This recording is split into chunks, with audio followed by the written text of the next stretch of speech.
Fakultas Ilmu Sosial dan Ilmu Politik Universitas Bangka Belitung merupakan fakultas termuda yang ada di lingkungan Universitas Bangka Belitung. Fakultas Ilmu Sosial dan Ilmu Politik Universitas Bangka Belitung ini berdiri sejak tahun 2011, tepat 1 tahun setelah Universitas Bangka Belitung beralih statusnya menjadi perguruan tinggi negeri. Kami memiliki satu program studi dari awal berdirinya, yaitu program studi sosiologi yang berdiri sejak tahun 2006. Semenjak tahun 2015 kami bertambah menjadi 2 program studi baru lagi, yaitu program studi ilmu politik dan program studi sastra Inggris. Sehingga sampai pada sekarang kami memiliki 3 program studi. Sejauh ini kami didukung dengan 35 dosen yang memiliki kualifikasi pendidikan mulai dari master hingga doktor. Kami memiliki 1 profesor. Kami dibantu dengan 9 tenaga kependidikan. Sampai tahun 2020 saat ini kami memiliki 743 mahasiswa yang tersebar dalam 3 program studi. Dan kami sudah menghasilkan 374 lulusan yang sudah bekerja di berbagai bidang. Fakultas Ilmu Sosial dan Ilmu Politik Universitas Bangka Belitung memiliki visi menjadi fakultas unggulan berbasis riset dalam pengembangan ilmu sosial politik yang berorientasi pada pembangunan berkelanjutan di tahun 2035. Untuk mewujudkan visi itu, kami menjalin kerjasama dengan berbagai stakeholder, baik mulai dari kelas regional, lokal, bahkan nasional hingga internasional. Pada tahun 2019-2020 ini kami sudah menjalin kerjasama dengan berbagai pihak di luar negeri, yang salah satunya itu dengan One Asia Foundation. Dalam kegiatan ini, tahun ini kami melaksanakan 2 rangkaian kegiatan, yaitu International Class yang telah diselenggarakan dari bulan Januari sampai pada bulan Agustus, dan yang sekarang akan kita laksanakan adalah International Conference, yaitu ICOSOPH.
Oke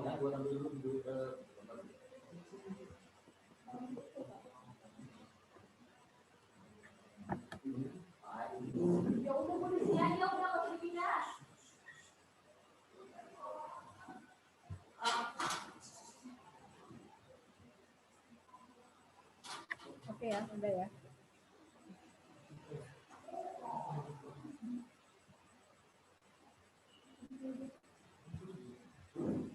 Okay, may we have your attention, please? Our opening ceremony will begin in a few minutes.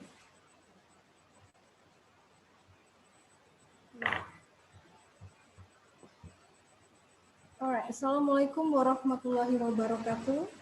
Good morning, ladies and gentlemen. Welcome the keynote speakers, presenters, guests, and participants. Praise to Allah and our Prophet Nabi Muhammad SAW for the mercy, blessed, and the enlightenment so we can conduct today's agenda. We proudly present the first International Conference on Social for Politics and Humanities 2020. It's been a great honor for me to open this ceremony. Ladies and gentlemen, this one-day conference will provide you plenty of opportunities to discuss and share knowledge and insights. So it is our deep pleasure. Today, we would like to express our sincere gratitude to Rector of Universitas Bangka Belitung, Dr. Ibrahim, M.Sc, Vice Rectors of Universitas Bangka Belitung, Deans of all faculties at Universitas Bangka Belitung, the keynote speakers, Professor Okamoto from Kyoto University, Professor Changzoo from Auckland University, New Zealand, Professor Bustami Rahman, M.Sc from Universitas Bangka Belitung, distinguished guests, presenters, and also participants. Well, ladies and gentlemen, to open our international conference today, let us say Basmala.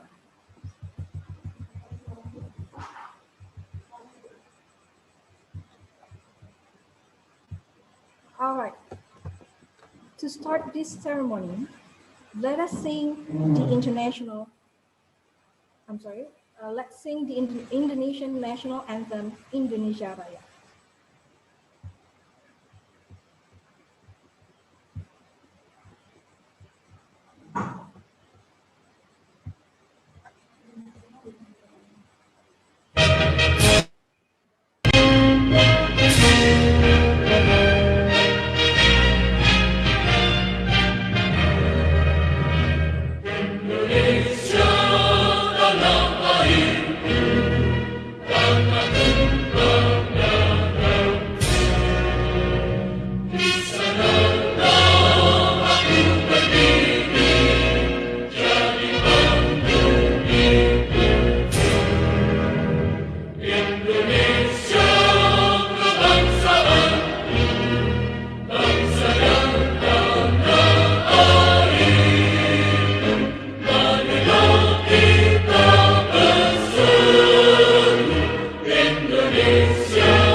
Hiduplah neg'riku, bangsaku, rakyatku semuanya.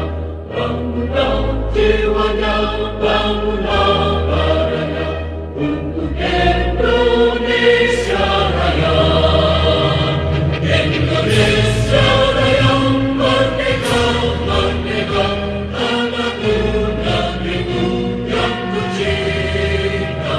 Indonesia Raya, merdeka, merdeka, hiduplah Indonesia.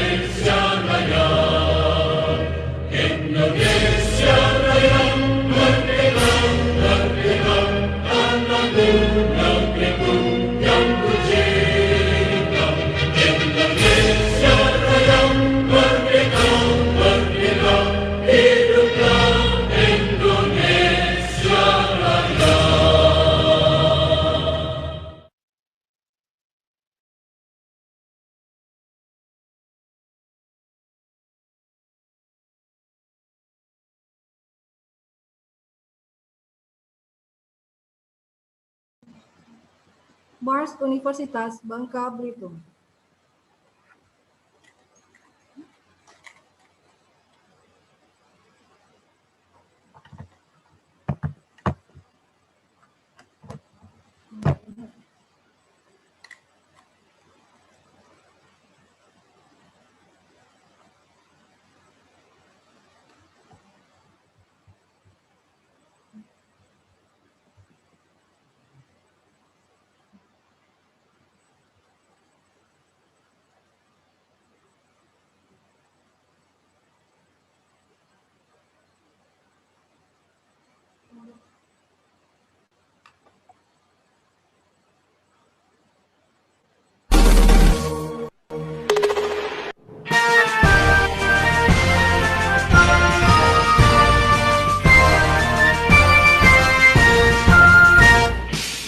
Universitas Bangka Belitung, tempat kita menuntut ilmu, mental, moral, dan intelektual, menyatu padu dalam semangat pendidikan.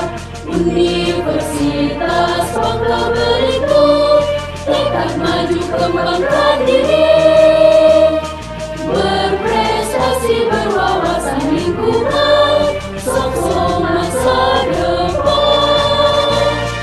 Teknologi yang tepat guna, tingkatkan kesejahteraan, melakukan wirausaha, pertanian teknologi utama.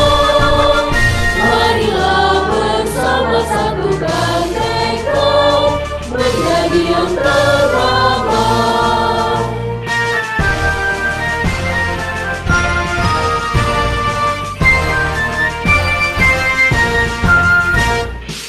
Universitas Bangka Belitung, tempat kita menuntut ilmu, mental, moral, dan intelektual, menyatu padu dalam semangat pendidikan. Universitas Bangka Belitung, tekad maju kembangkan diri, berprestasi berwawasan lingkungan, sok-sok masa depan. Teknologi yang tepat guna, tingkatkan kesejahteraan, kelautan dan wirausaha, pertanian teknologi utama. Marilah bersama satukan tekad, menjadi yang terutama. Marilah bersama satukan tekad, menjadi yang terutama.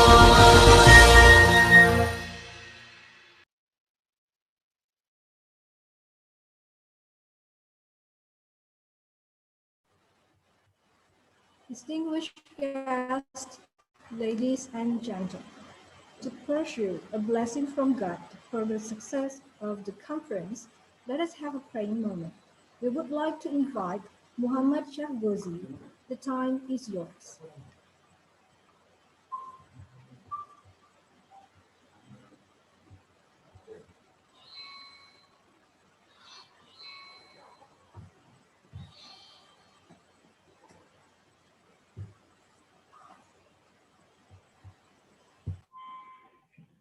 Assalamualaikum warahmatullahi wabarakatuh. Waalaikumsalam warahmatullahi wabarakatuh. Ladies and gentlemen, let's pray together and I will recite the prayer in Islamic way. A'udzubillahi minasyaitonirrajim. Bismillahirrahmanirrahim. Alhamdulillahirabbil alamin, hamdan syakirin, hamdan na'imin, hamdan yuafi ni'amahu wa yukafi'u mazida. Ya Rabbana lakal hamdu kama yanbaghi li jalali wajhikal karimi wa azimi sultanik. Allahumma sholli ala sayyidina Muhammadin wa ala alihi wa ashabihi ajmain. Allahumma Rabbana taqabbal minna salatana wa syiyamana wa ruku'ana wa sujudana wa qudana wa tadarru'ana wa tahsyana wa ta'budana wa tamim tasrana ya Allah ya Rabbal alamin. Allahumma inna ala zikrika wa syukrika wa husni ibadatik. Rabbana zalamna anfusana wa lam taghfir lana wa tarhamna lanakunanna minal khasirin. Rabbana la tuzigh qulubana ba'da idh hadaytana wa hab lana min ladunka rahmatan innaka antal wahhab. Rabbana ighfir lana wa li walidina wa li jamil muslimina wal muslimat wal mu'minina wal mu'minat al ahya'i minhum wal amwat innaka ala kulli syai'in qadir. Allahumma inna nas'aluka salamatan fid din wa afiatan fil jazadin wa ziyadatan fil ilmi wa barakatan fil rizki wa taubatan qoblal maut wa rahmatan indal maut wa maghfiratan ba'dal maut. Allahumma hawin alaina fi sakaratil maut wa najata minan nari wal afwan lisab. Rabbana la tuzigh qulubana ba'da idh hadaytana wa hab lana min ladunka rahmatan innaka antal wahhab. Rabbana ighfir lana wa li walidina wal jamil muslimina wal muslimat wal mu'minina wal mu'minat al ahya'i minhum wal amwat innaka ala kulli syai'in qadir. Rabbana atina fid dunya hasanah wa fil akhirati hasanah wa qina azabannar. Allahumma ighfir lana dzunubana wa kaffir anna sayyi'atina wa tawaffana ma'al abrar. Rabbi ja'alni muqima sholati wa min dzurriyyati rabbana wa taqabbal du'a wa adkhilnal jannata ma'al abrar ya aziz ya ghaffar ya rabbal alamin. Subhana rabbika rabbil izzati amma yasifun wassalamun alal mursalin walhamdulillahi rabbil alamin. Thank you ladies and gentlemen. Wassalamualaikum warahmatullahi wabarakatuh.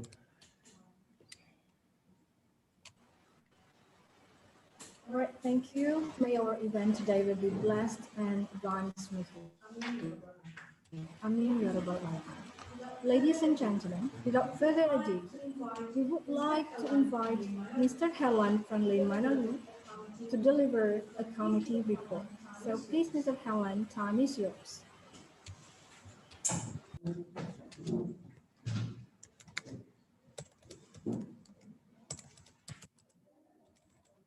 Helen nggak ada.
Ladies and gentlemen, let's invite the welcome remark from the Dean of Faculty of Universitas Bangka Belitung, Ibu Sujadmi.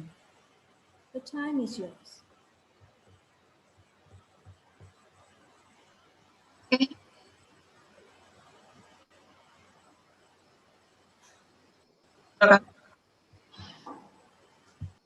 Gentlemen, the Honorable Rector Universitas Bangka Belitung, Bapak Dr. Ibrahim, M.Sc, the Honorable Vice Rector 1, Bapak Niswan Zuhri, the Honorable all Keynote Speaker, Professor Okamoto Masaaki from Kyoto University, Japan, the Honorable Professor Changzoo from the University of Auckland, New Zealand, the Honorable Professor Bustami Rahman from Universitas Bangka Belitung, Indonesia, the Honorable all of Head of UPT, Deans, Head of Department, and Head of Laboratory in Universitas Bangka Belitung, distinguished guests, speaker, the committees, and all participants of the International Conference on Social Politics and Humanities, ICOSOPH 2020. First of all, let us pray and praise to Allah Subhanahu wa Ta'ala. Because of His bless and mercy, we can meet and follow together without any obstacle, with healthy condition in the international conference and social, politics, and humanities program. The second, let us greet and pray to our beloved Prophet Muhammad Sallallahu Alaihi Wasallam, who had brought us to the path of light and left the darkness in this life.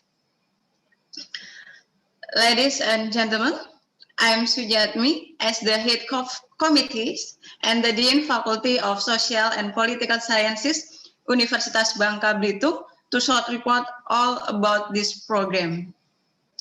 Ladies and gentlemen, welcome to FISIP UBB with our slogan, Campus of Civilization, Faculty of Pride, and Superior Department. Praise to be God who has given all His grace, so that the international conference activities can be carried out. This event is a collaboration between the Faculty of Social and Political Sciences, Universitas Bangka Belitung, with Eurasia Foundation from Asia, Tokyo, Japan. This collaboration has been implemented 2 times in 2019 and 2020.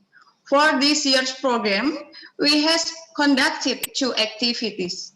The first is the International Class on Asian Community, which was held from February to August 2020 with the theme Bridging the Difference of Identity and Constructing the Partnership toward Education toward One Asian Community.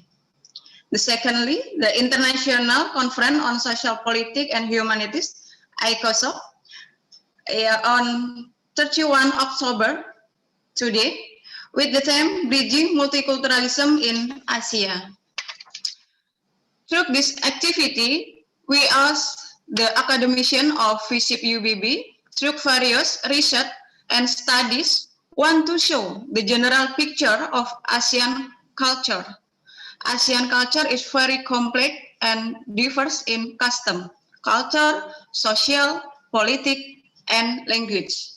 Through these activities, we hope that we can identify and explore about the potential and richness of diverse Asian cultures in order to establish harmony in the life of the nation and state through education for peace.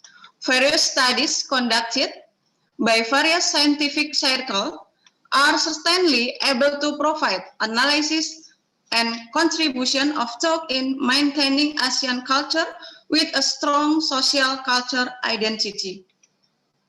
We would like to express our deepest gratitude to all parties who have supported this program.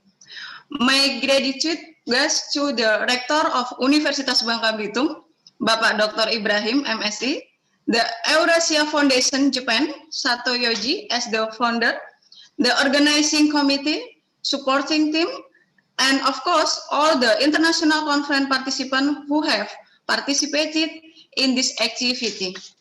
Hopefully, the information made in the ICOSOPH 2020 can bring benefit for all parties and be happen in the use for the advancement of science in sociology, politics, and humanities. We and the committees of ICOSOPH 2020 also would like to admit there are some inconvenience in the session. So we would like to apologize for this. Therefore, if you want to give suggestion, comment, and critique to make the next hour program running better. Thank you and cheers. Wabillahi taufiq wal hidayah. Wassalamualaikum warahmatullahi wabarakatuh. Thank you very much, Ibu Sujadmi, for the welcoming speech. So let's go on to the next speech.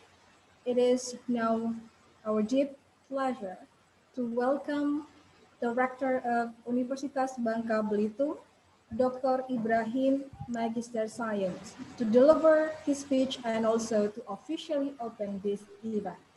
The time is yours. Assalamualaikum warahmatullahi wabarakatuh. Alhamdulillahirrabbilalamin. Wassalatu wassalamu ala asrafil anbiya'i wal mursalin. Sayyidina wa maulana Muhammadin wa ala alihi wa sahbihi ajma'in. Amma ba'.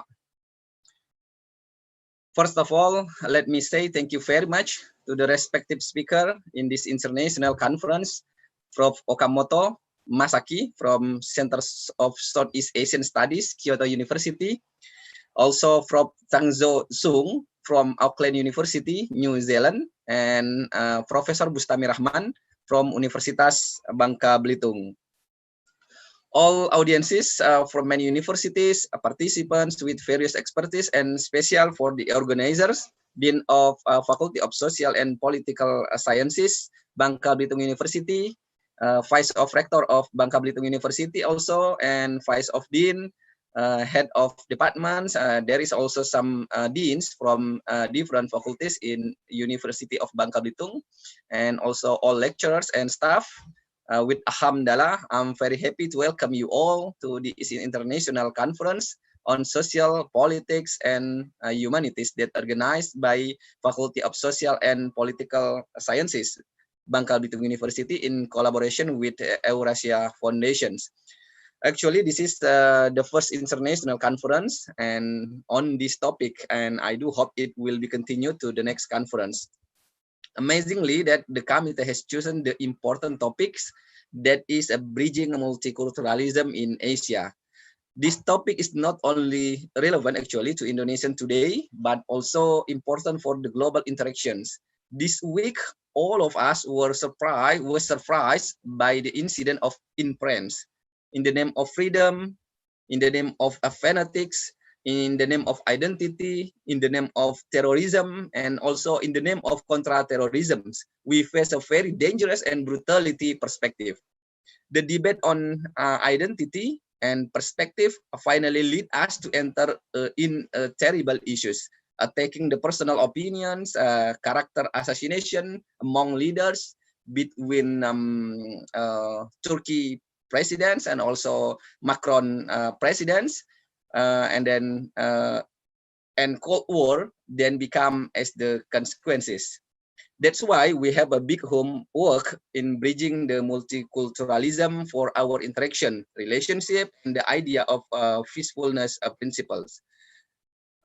Ladies and gentlemen, nowadays our problem is about the mutual relationship among differentiation, that we are different in our skin, our nose, our hair, our face, our religions, our history, and also our nations.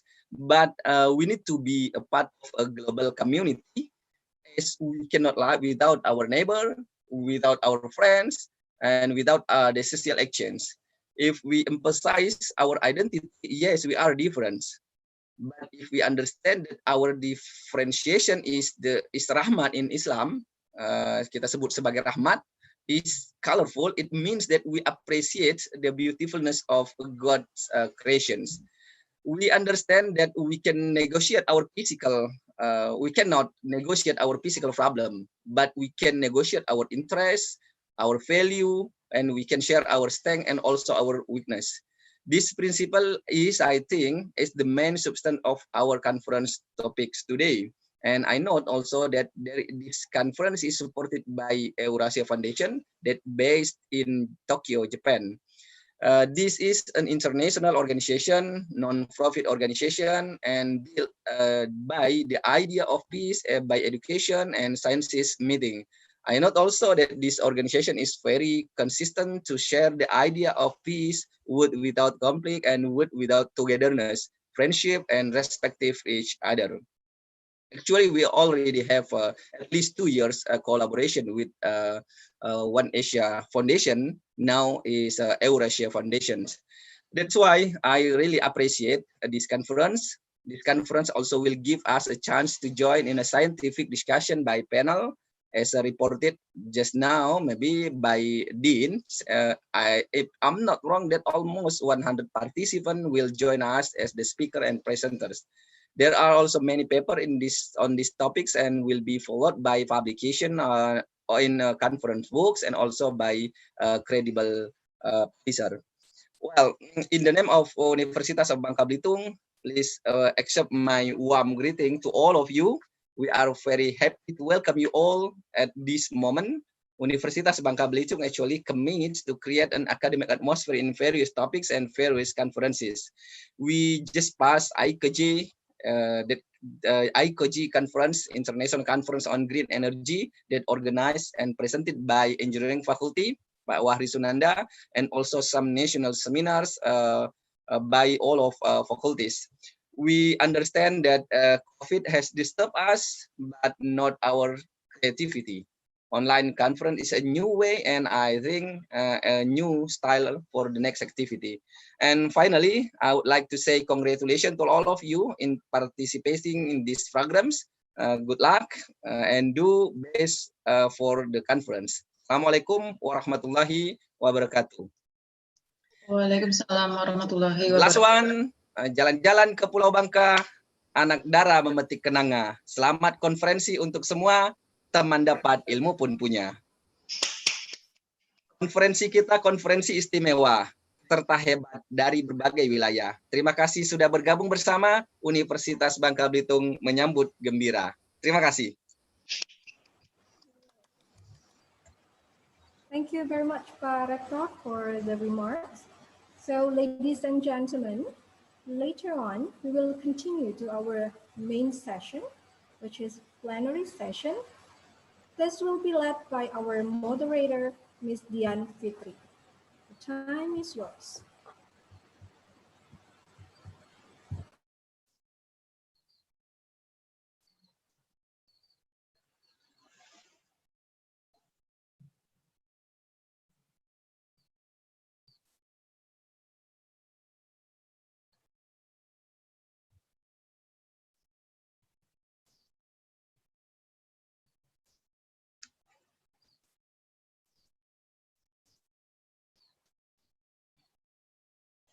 Not that one. Okay, thank you for our MC, Miss Bini Wansari, and also for the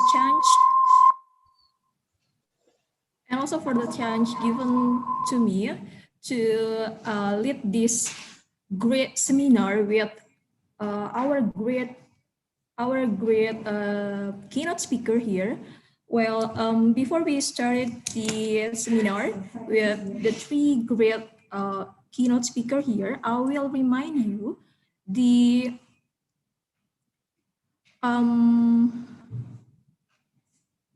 code of conduct, the first internal conference on social politics and humanities, ICOSOPH 2020. The presenter must type presenter and then his or her name when accessing the Zoom virtual room. And also, during the event, please turn on your video and turn off the audio or mute it. You are allowed to speak during the Q&A session or if you are presenter speaking in the scheduled session. Participants can ask questions to the presenter through the chat menu or hold to speak button if needed. The e-certificate will only be sent to presenters and participants who have registered, attended the activity, and filled in attendance. The link will be given in the chat menu toward the end of the activity. When filling out the attendance list, participants are also required to upload proof of attendance in the form of screenshot, capture photo, and etc., and must complete an evaluation questionnaire. The attendance list link will be shared a few moments before the event ends. Therefore, for the sake of an orderly event, participants are requested to continue to attend the event in an orderly manner and not ask too often about attendance list, especially when the event has just started. Each certificate will be sent to presenters and participants' email after the event is over.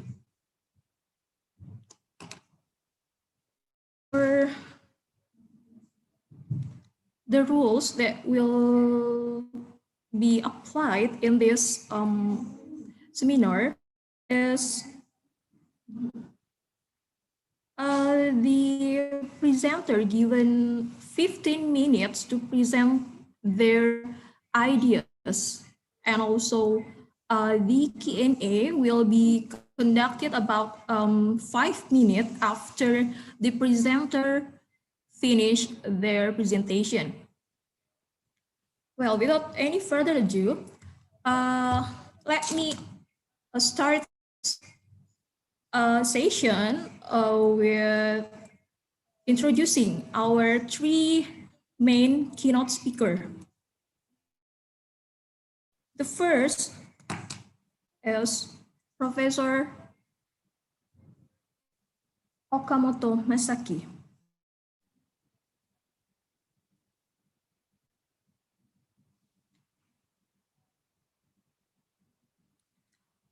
Mr. Okamoto Masaaki is professor from Kyoto University, Japan. Is associate professor at the Center of Southeast Asian Studies, Kyoto University.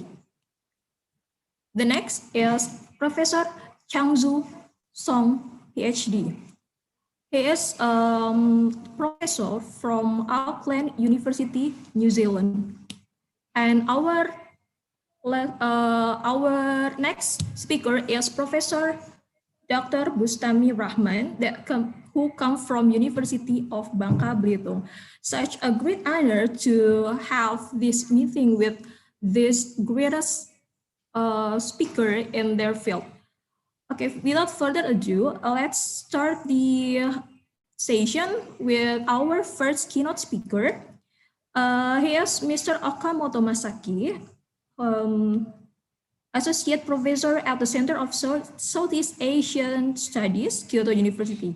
His research focuses on politics in the newly democratized Indonesia, including local politics and decentralization, political violence and security providers, and political Islam. In his most recent research, he looks at the rapid expansion of oil palm plantation in Indonesia and its significant impact on local culture, economic, society, and politics. Well, in this great moment, I would like to call Mr. Okamoto Masaaki to join us and to deliver his idea today. Mr. Okamoto, the time is yours. Okay, thank you very much for introducing me. Can you hear me? Ya, Bisa dengar? bisa, Prof. Okay, Assalamualaikum warahmatullahi wabarakatuh. So thank you very much for inviting me in the symposium organized by Universitas Bangka Belitung again. This is the second time actually I gave a talk when May or June maybe, also invited by the youngest rector in Indonesia, maybe by Ibrahim. And actually I have known him for such a quite long time, and I visited Bangka Belitung several times for conducting a research there, why Bangka Belitung province was created, separating from the South Sumatra province. That is what I was interested in. And at that time, Pa Ibrahim helped me a lot. Now, actually, Pa Ibrahim came to Kyoto too. So we had a good dinner together in Kyoto too. So this is my great honor to be a speaker again in this symposium. Thank you. And last time I gave a talk on the Islam Nusantara. That's why this time I will give a different talk, and this talk will be focusing on the local politics in not only Indonesia but also in the Philippines and other Southeast Asian countries. So I will share my slide.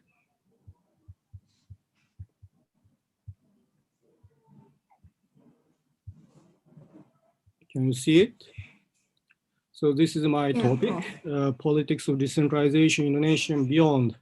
And 3 topics discussed: dynasty, bureaucracy, and perceptions.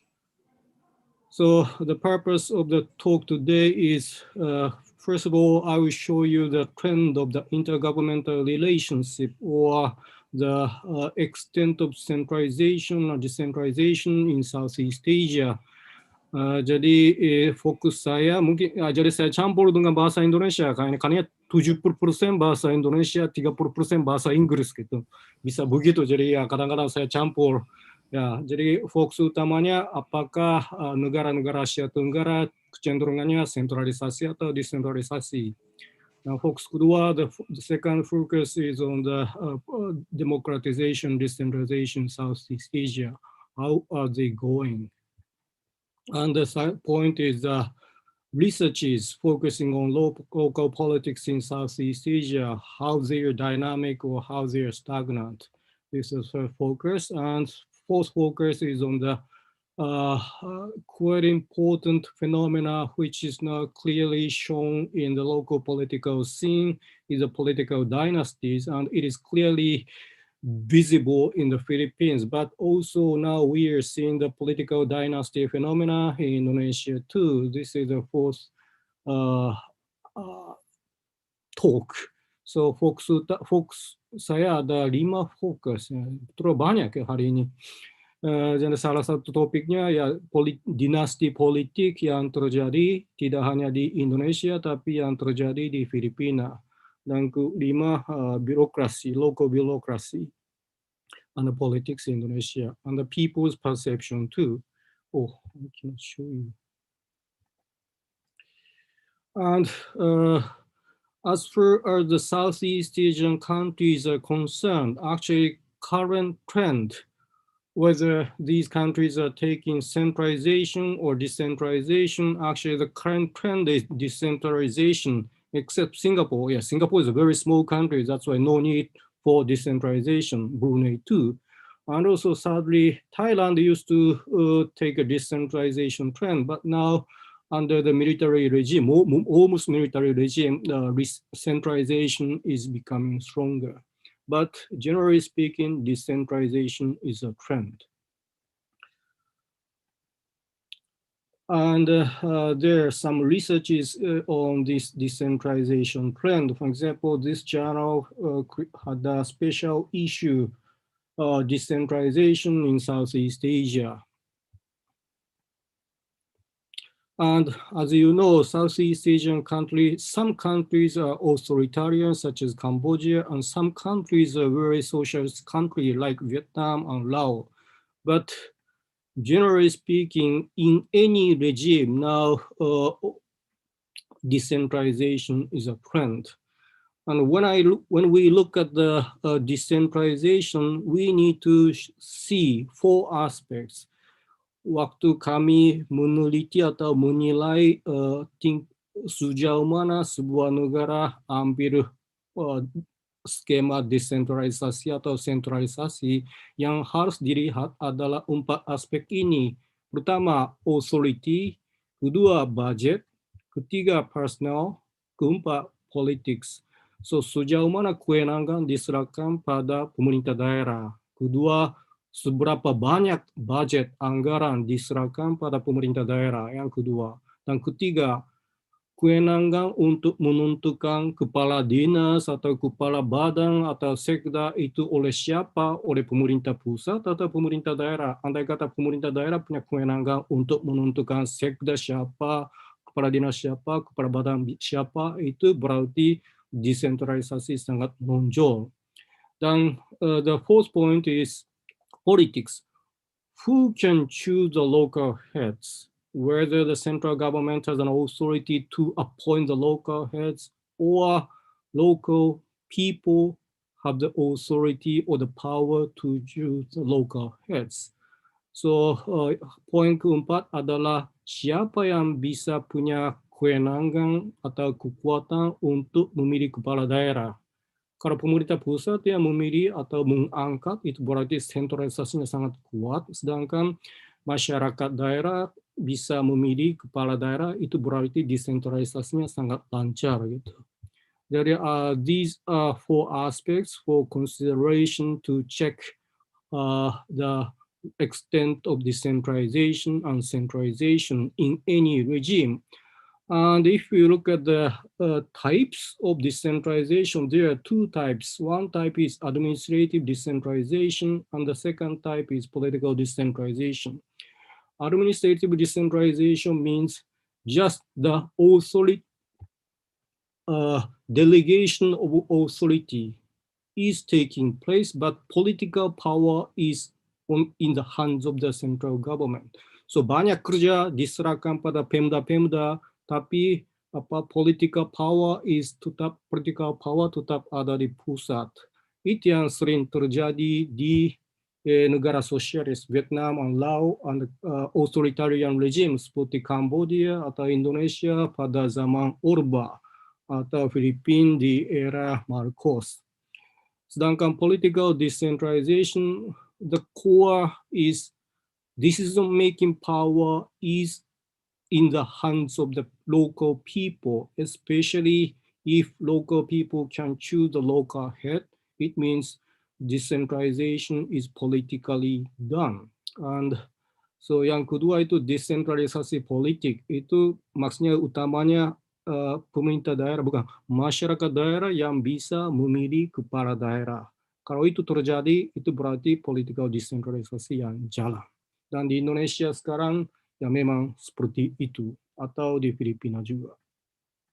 Dan ini loncat ya, ini studi dan ada beberapa studi tentang politik lokal di Asia Tenggara seperti tentang Vietnam, juga ada, tentang Laos juga ada, kalau di Malaysia juga mulai ada.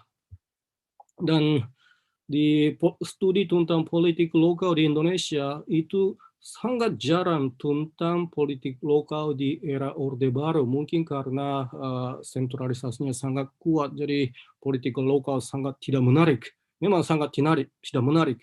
Sebenarnya waktu saya mau S3, saya belajar bahasa Indonesia di Universitas Pajajaran Bandung, di mana ada Mojang Priangan. Ya sebenarnya saya hampir jatuh cinta sama perempuan orang Sunda, tapi gagal gitu. Ya itu di luar cerita topik utama saya. Dan waktu itu minatnya saya mau studi politik lokal pada zaman Orde Baru, tapi ternyata sangat tidak menarik. Jadi tidak jadi gitu. Jadi sangat lamban untuk selesaikan disertasi saya. And another work is by Pak Magenda. He's a local politician, but he got a PhD from Cornell University. And his dissertation is on the local politics in East Kalimantan. It's a very thick dissertation, 500 pages of dissertation. So it's amazing work. And also some works, I also wrote research on local politics in the Banten province. And now we are moving to the situation in the Philippines.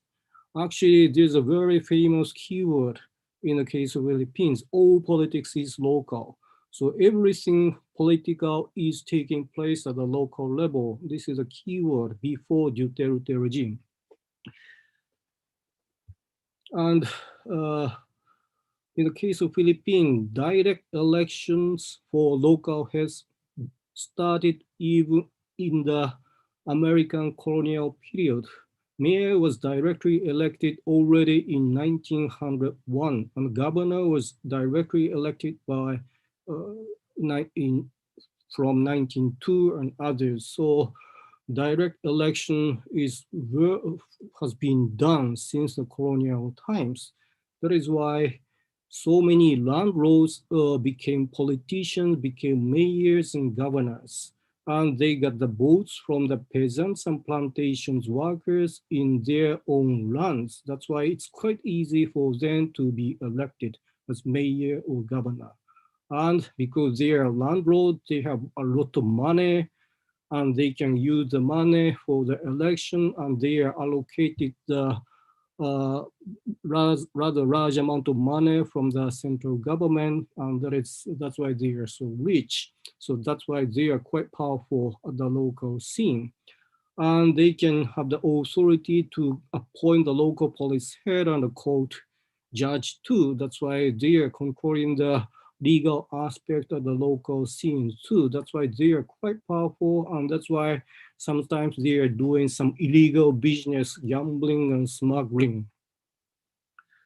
So this kind of situation gave birth to the very strong tradition of political dynasties and by political families in the Philippines, even until now. So there are some studies. Okay, I can show you some video, but if I have a time, I will show you the video. There are many studies on the local dynasties. I'll skip it. I will just show you the data. For example, there's a research done by GMA News Research. According to this research, all the provinces, Philippines has 80 provinces, and according to this research, all the provinces have political families. And 74% of the congressmen, 74% dari anggota DPR pusat, atau 19 dari 23 senat, maybe ini anggota DPD kali, dan 85% dari seluruh gubernur, dan 84% dari kepala daerah tingkat 2. Itu dari keluarga dinasti. Jadi political dynasty are quite dominant in the Philippines.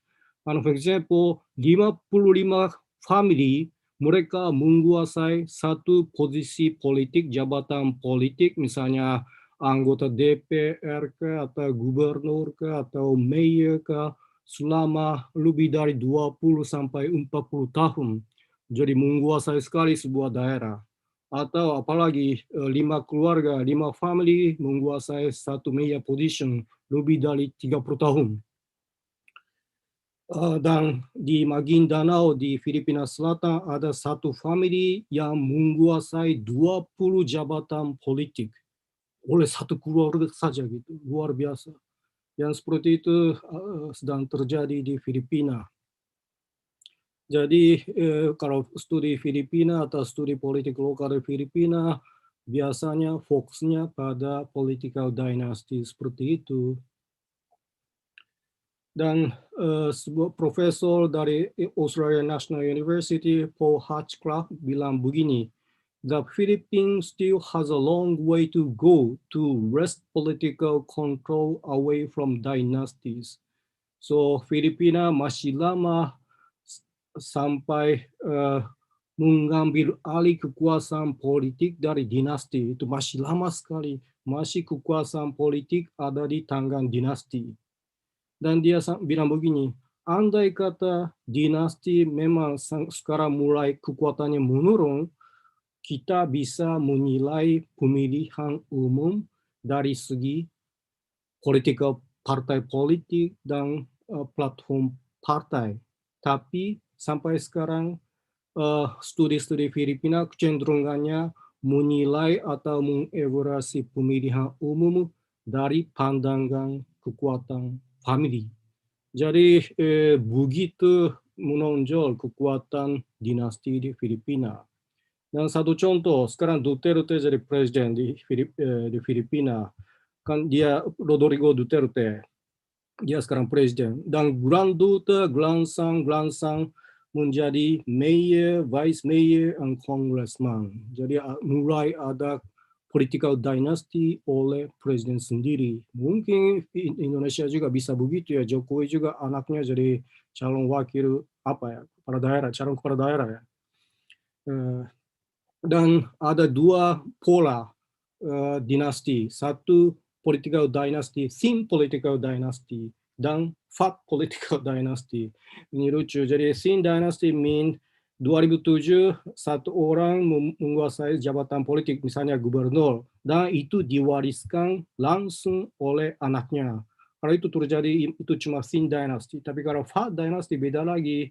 Tahun 2007 misalnya satu orang dari sebuah keluarga menguasai satu jabatan politik. Setelah itu tahun 2010 diwariskan pada 3 anak-anaknya atau istrinya atau adiknya atau kakak perempuan dan sebagainya gitu. Jadi ditambah kekuasaannya. Itu dikatakan Fat Dynasty. Dan fenomena ini sangat terjadi dari tahun ke tahun. 2004 kira-kira gubernur cuma dikuasai 56% gubernur dikuasai oleh Fat Dynasty, tapi sekarang 80,25% dikuasai oleh Fat Dynasty gitu. Jadi fenomena dinasti itu makin lama makin menguat di Filipina. Ini kecenderungannya, jadi jelas. Ini saya loncat. Tapi definisi dinasti politik itu macam-macam. Saya angkat beberapa definisi tentang dinasti politik. And there are various types of different definition of the political families. Each researcher has its own definition of political dynasty.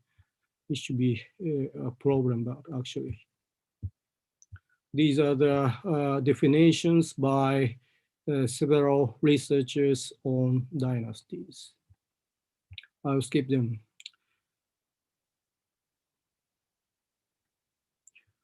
But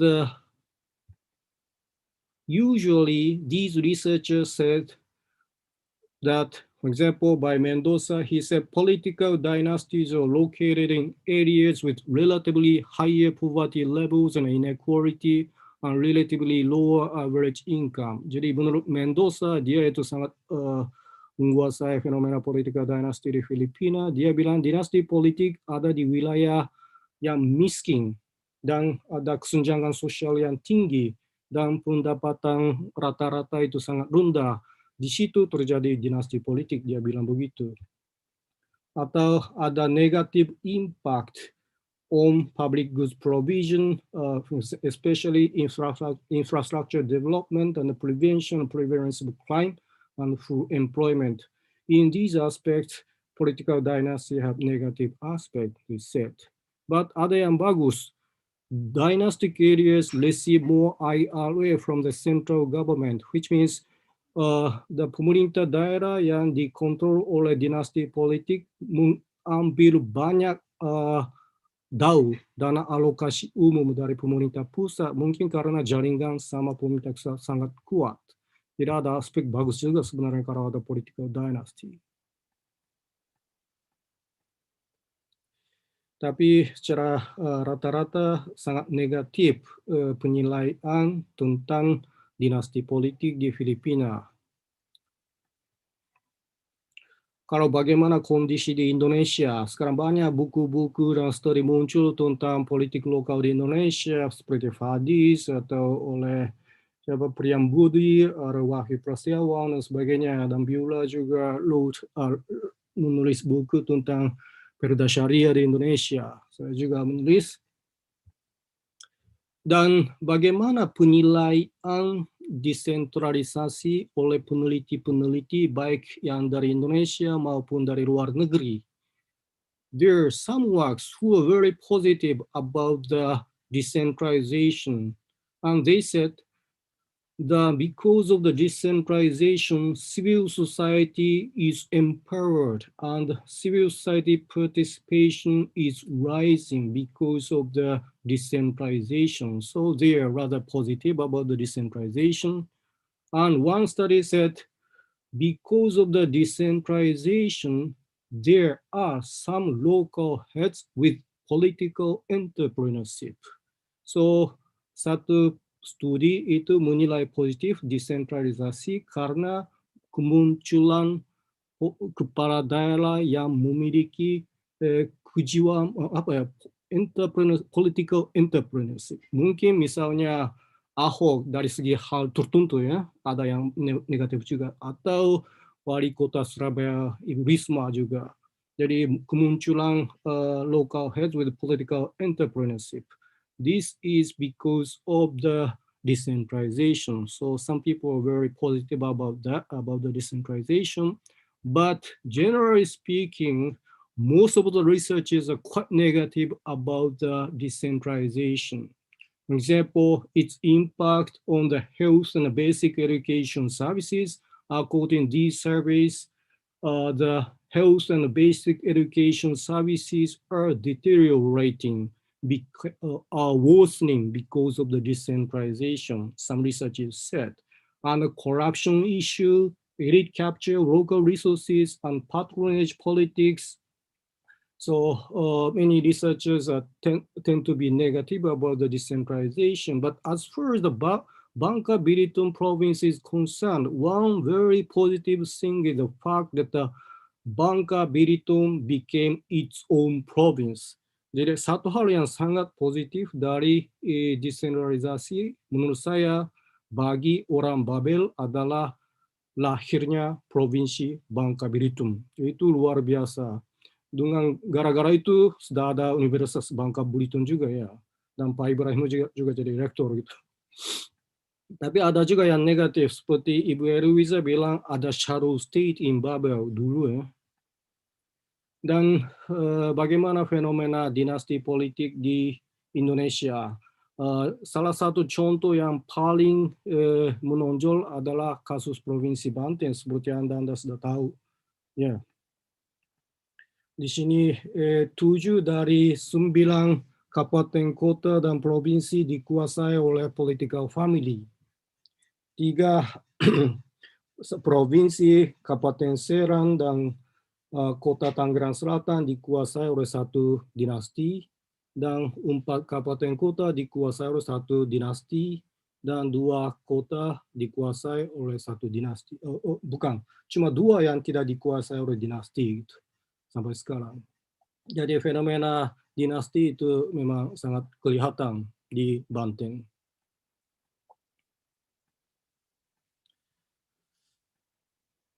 Ini saya tidak angkat.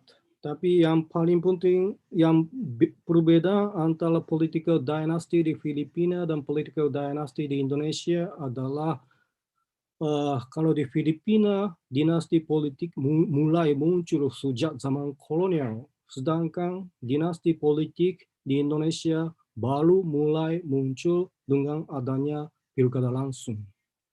Jadi political decentralization has a strong impact on the emergence of political dynasty, actually.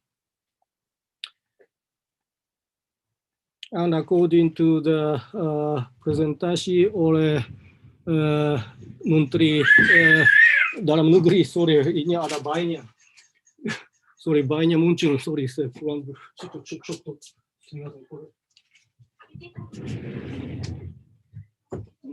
Sorry, ini hari Sabtu, jadi saya ini dari rumah sendiri, jadi kadang-kadang bayinya mengganggu saya, sorry. Dan menurut survei dari, saya mulai bingung, lupa apa yang saya omong.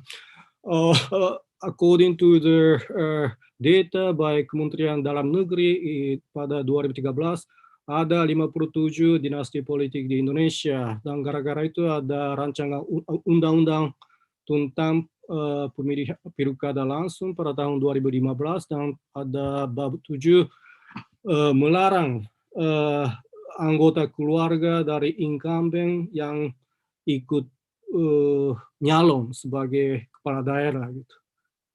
Misalnya parent-in-law, brother and sister-in-law, all these cannot run for the local head election, but this regulation was revoked by the court because it is a violation of human rights.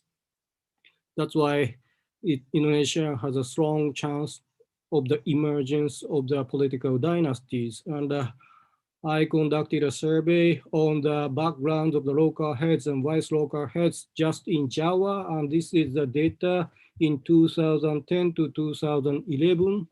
No, this one, you can see the number. Political family in 2010 to 2011, just 7 out of 112 Bupati and Wali Kota. But in 2016, 17 district head or mayor, 17 Bupati Wali Kota di seluruh Jawa, 112 kepala daerah dari dinasti. Jadi tahun ke tahun fenomena dinasti politik mulai menguat di Indonesia juga. Tapi masih belum ada data yang sangat rinci. Ini cuma ayahnya bupati, apakah itu kalau diwariskan pada anak atau istri itu dianggap dinasti. Tapi seperti tadi saya katakan tentang definisi dinasti politik, ada yang Shin dynasty, ada Sik dynasty, ada Fat dynasty. Ini saya tidak cerita tentang Fat dynasty. Jadi mungkin kalau sekarang mungkin ada fenomena Fat dynasty di Indonesia juga. Jadi sebenarnya yang sekarang harus dikerjakan tentang studi tentang politik lokal adalah studi kuantitatif tentang political family. Lebih rinci itu harus dikerjakan dan sekarang mungkin bisa juga sebenarnya. Nah, waktu saya analisis tentang political family tahun 2011 dan saya mau cek korelasi antara pemerintah daerah yang dikuasai oleh dinasti politik dan adanya korupsi atau tingkat kemiskinan. Menurut studinya tidak ada korelasi. Kalau di Filipina, menurut survei dari Mendoza, mereka bilang kalau ada dinasti politik, daerah tersebut kecenderungannya miskin dan kesenjangan sosialnya tinggi. Ada hasil survei seperti itu. Sedangkan dari studi saya belum ada kecenderungan seperti itu. Tapi mungkin makin lama makin banyak pemerintah daerah dikuasai oleh dinasti politik, jadi kecenderungan seperti itu mungkin bisa terjadi. Dan ini bisa dikatakan Filipinisasi politik lokal Indonesia. Nah, itu bisa terjadi.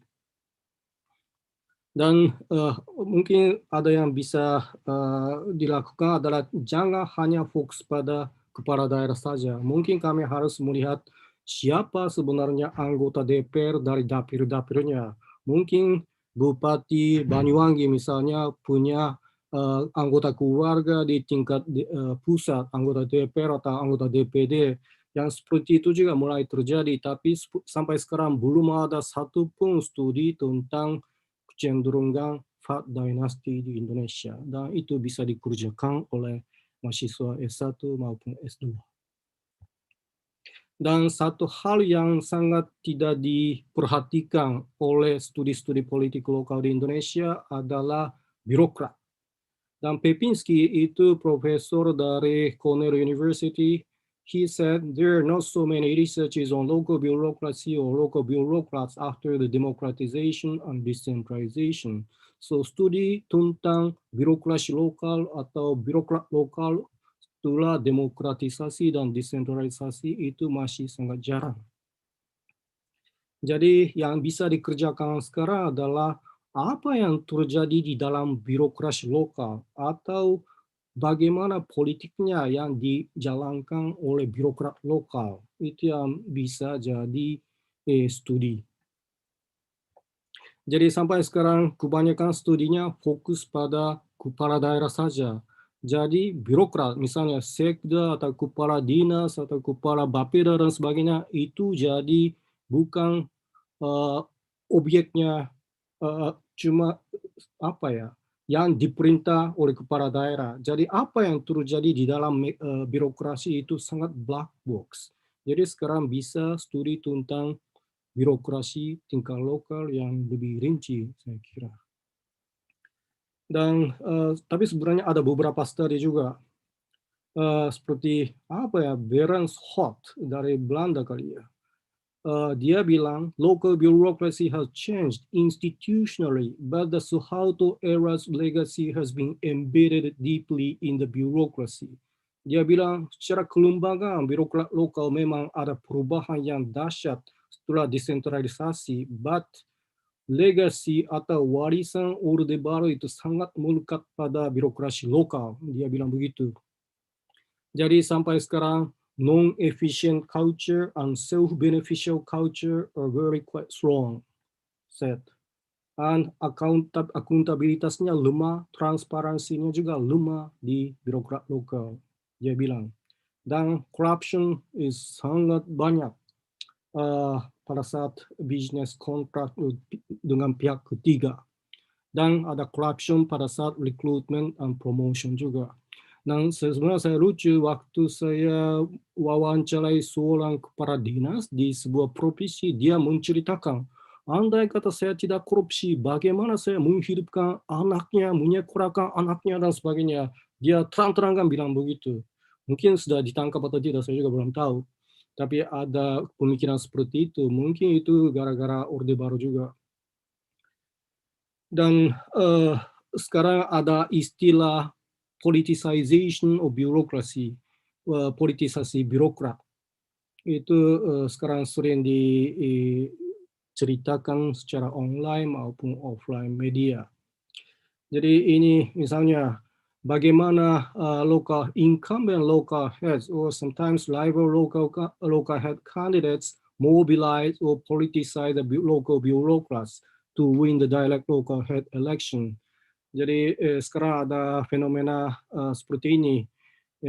Kepala daerah yang incumbent atau calon kepala daerah itu memobilisasi, mempolitisasi birokrat lokal untuk memenangkan pilkada.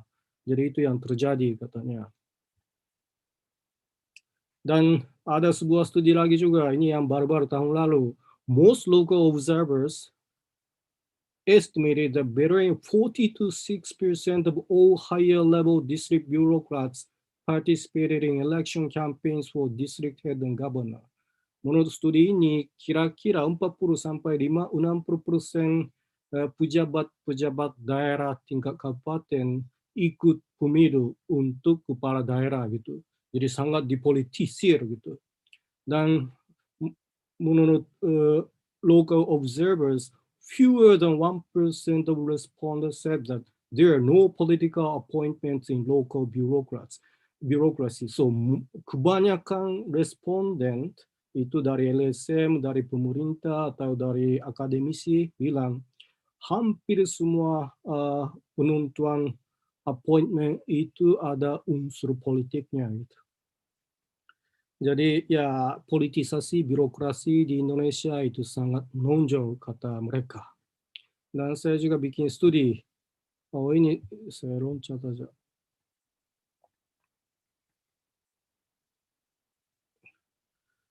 Bagaimana kembali ke tabel yang tadi. Ini background of local heads and vice local heads di Indonesia. Dan di Indonesia tahun 2010 itu latar belakang birokrat dan jadi kepala daerah itu kira-kira 35, tapi 2016 diturunkan menjadi 19. Jadi sekarang orang birokrat yang menjadi kepala daerah itu mulai menurun. Tapi kalau lihat wakil kepala daerah itu masih lumayan banyak. Jadi sebenarnya banyak birokrat, kepala sekda atau kepala bapeda itu sudah pensiun atau masih waktu menjabat sebagai sekda atau kepala daerah, kecenderungannya mereka mau jadi kepala daerah sendiri gitu, di daerah sendiri. Dan saya studi tentang career path of local secretary in Jawa in 2011. Waktu saya cek career path-nya sekda, 112 sekda di Jawa pada tahun 2011. Dan bagaimana sekarang? Kira-kira 35% dari sekda ini jadi politisir, berarti mereka mau jadi kepala daerah gitu. Jadi politisasi birokrasi itu terjadi karena kepala daerah mempolitisir, tapi birokrat sendiri juga ingin mau dipolitisir atau mau mempolitisir sendiri gitu. Ada fenomena seperti itu. Jadi kalau fenomena politisasi birokrasi itu ada dua dimensi. Local bureaucrats are politicized during the pilkada, and also local bureaucrats want to be political for the pilkada. So two aspects. But if you look at these researches on the local politics and decentralization in Indonesia, in a nutshell, we can summarize that there are so many negative views on decentralization by scholars. But the question is, how about the perception by the people? I also conducted a survey on the people on the performance of local governments in Jawa. And rata-rata sangat positif Kalau penilaian masyarakat, apakah Anda approve Bupati Wali Kota sekarang? Kebanyakan setuju-setuju aja, oke-oke aja. Bagaimana strong leadership atau tidak Bupati Wali Kota? Kebanyakan strong. Dan apakah mereka menerima aspirasi masyarakat? Kebanyakan oke, setuju. Gitu. Dan kecuali corruption. Kalau corruption, apakah ada corruption eradication dilakukan oleh kepala daerah atau tidak? Kebanyakan neutral. Jadi korupsi itu terjadi. Itu persepsi dari masyarakat daerah juga. Tapi misalnya facilities and services of primary school, SD, and junior high school, SMP. How about the pelayanan atau fasilitas SD dan SMP di daerah sendiri? Kebanyakan masyarakat menilai bagus. Dan how about the government, local government as a whole? Most people say rather good. So actually, if we look at the surveys and researches done by the scholars, usually the decentralizations and local politics are rather evaluated negatively. On the other hand, if we look at the survey on the perception of the masyarakat, or the people or local society, they are rather positive about the local government. This is a very big difference. So finally, concluding remarks. We can do more studies on quantitative studies on political families, even in Indonesia. And also we can do more studies on local bureaucracy and local bureaucrats in Indonesia. And also we need to think about why there's a big difference on views on decentralization held by scholars and held by people. We need to think about more. And finally, actually, now for example, Indonesian students and scholars can conduct researches not only on their own regions, but also you have more chances to conduct researches in other Southeast Asian countries, learning Bahasa Thai, Bahasa Philippines, and so that you can create Southeast Asian studies by Southeast Asian people. That is what we are really hoping or expecting. That's all. Thank you. Terima kasih. Sekian dulu. Assalamualaikum warahmatullahi wabarakatuh. Waalaikumsalam warahmatullahi wabarakatuh. Okay, thank you very much, Mr. Okamoto Masaaki, for the presentation. Well, it's detailed yet scary, facing and knowing the truth that Indonesia becoming such kind of political family dinasti politik yang sedang dibangun, which turn that bureaucracy can be inherited.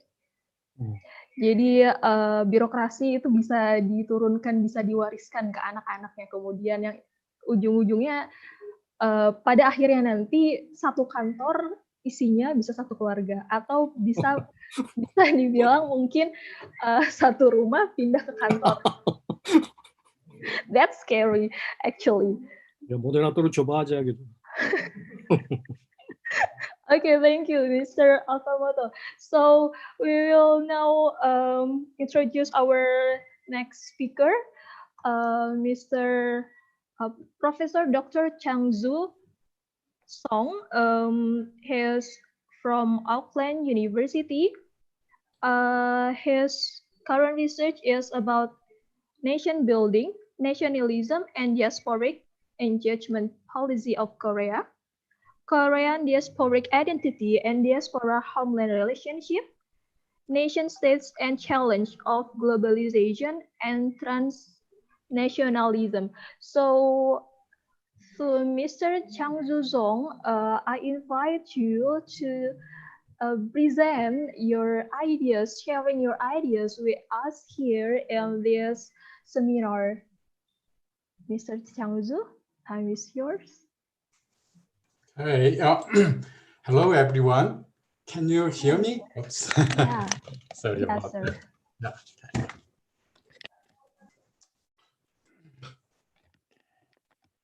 Can you, first of all, well, thank you very much for giving me this amazing opportunity to be in Indonesia from New Zealand.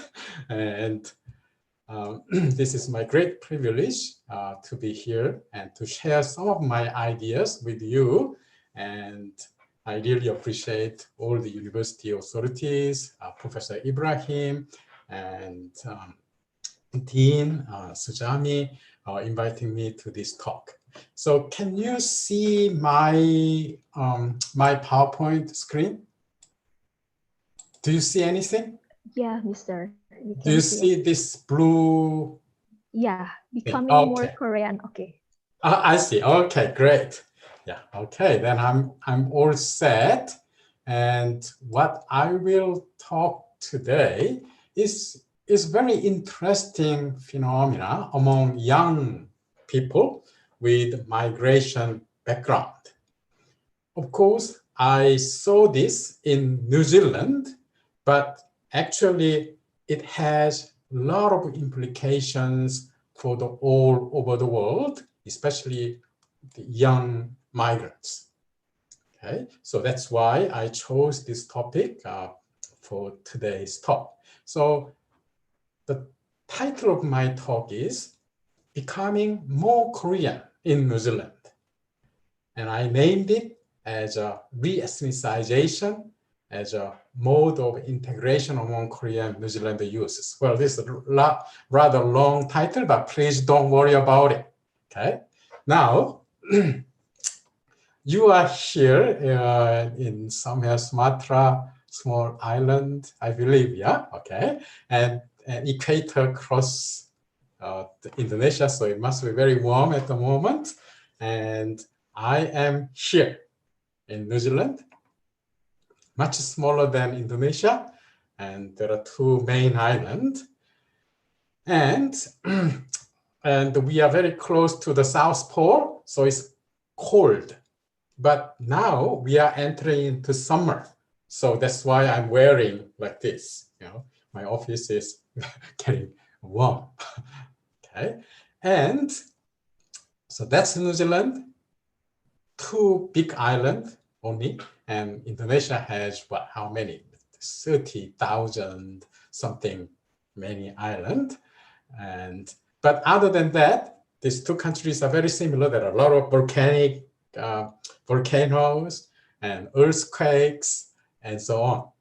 Okay, so now this is in New Zealand, and I am here in Auckland. That's the northern part of North Island.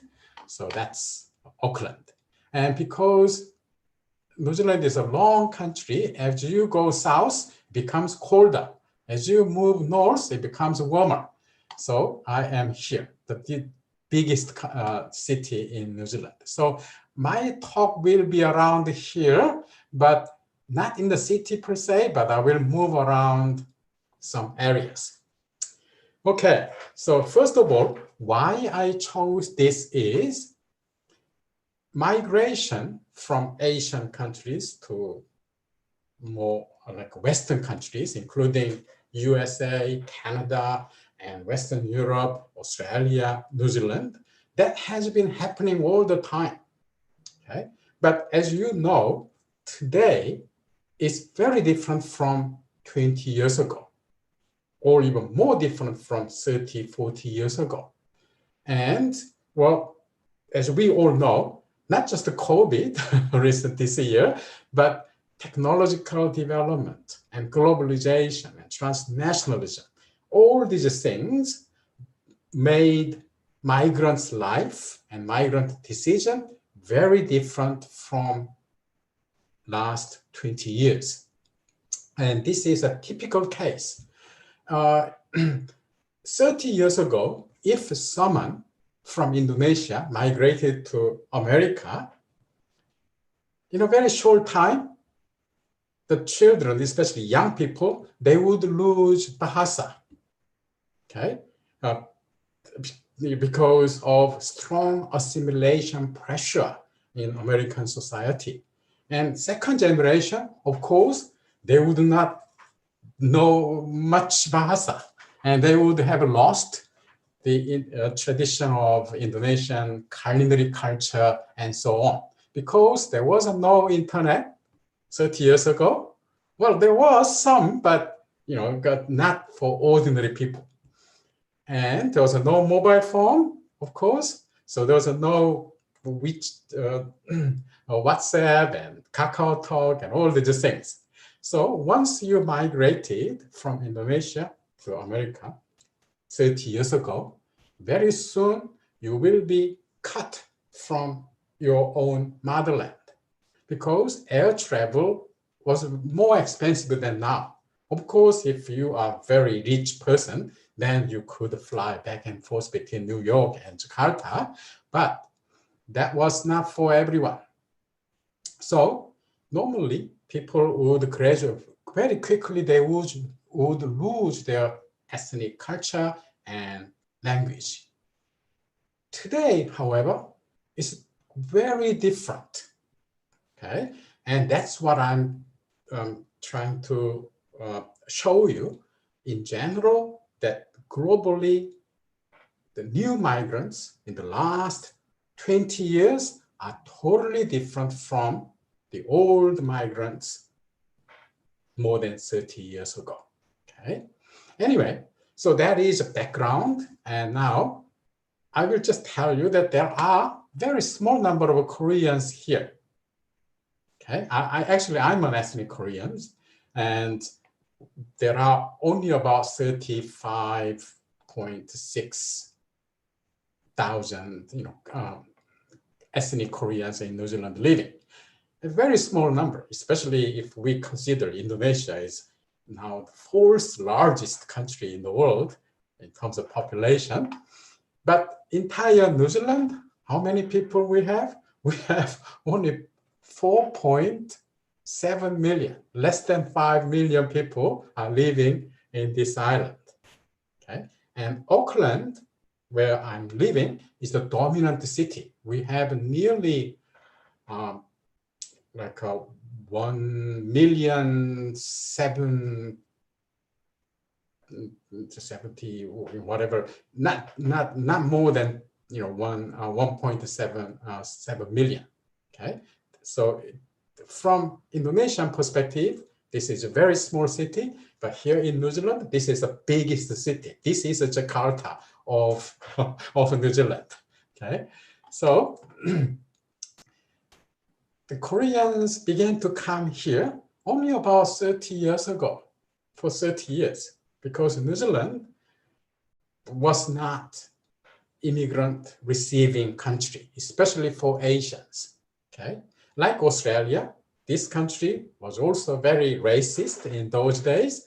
So white people from England, yes, we welcomed them. But Asians from China, Korea, or Indonesia, Japan,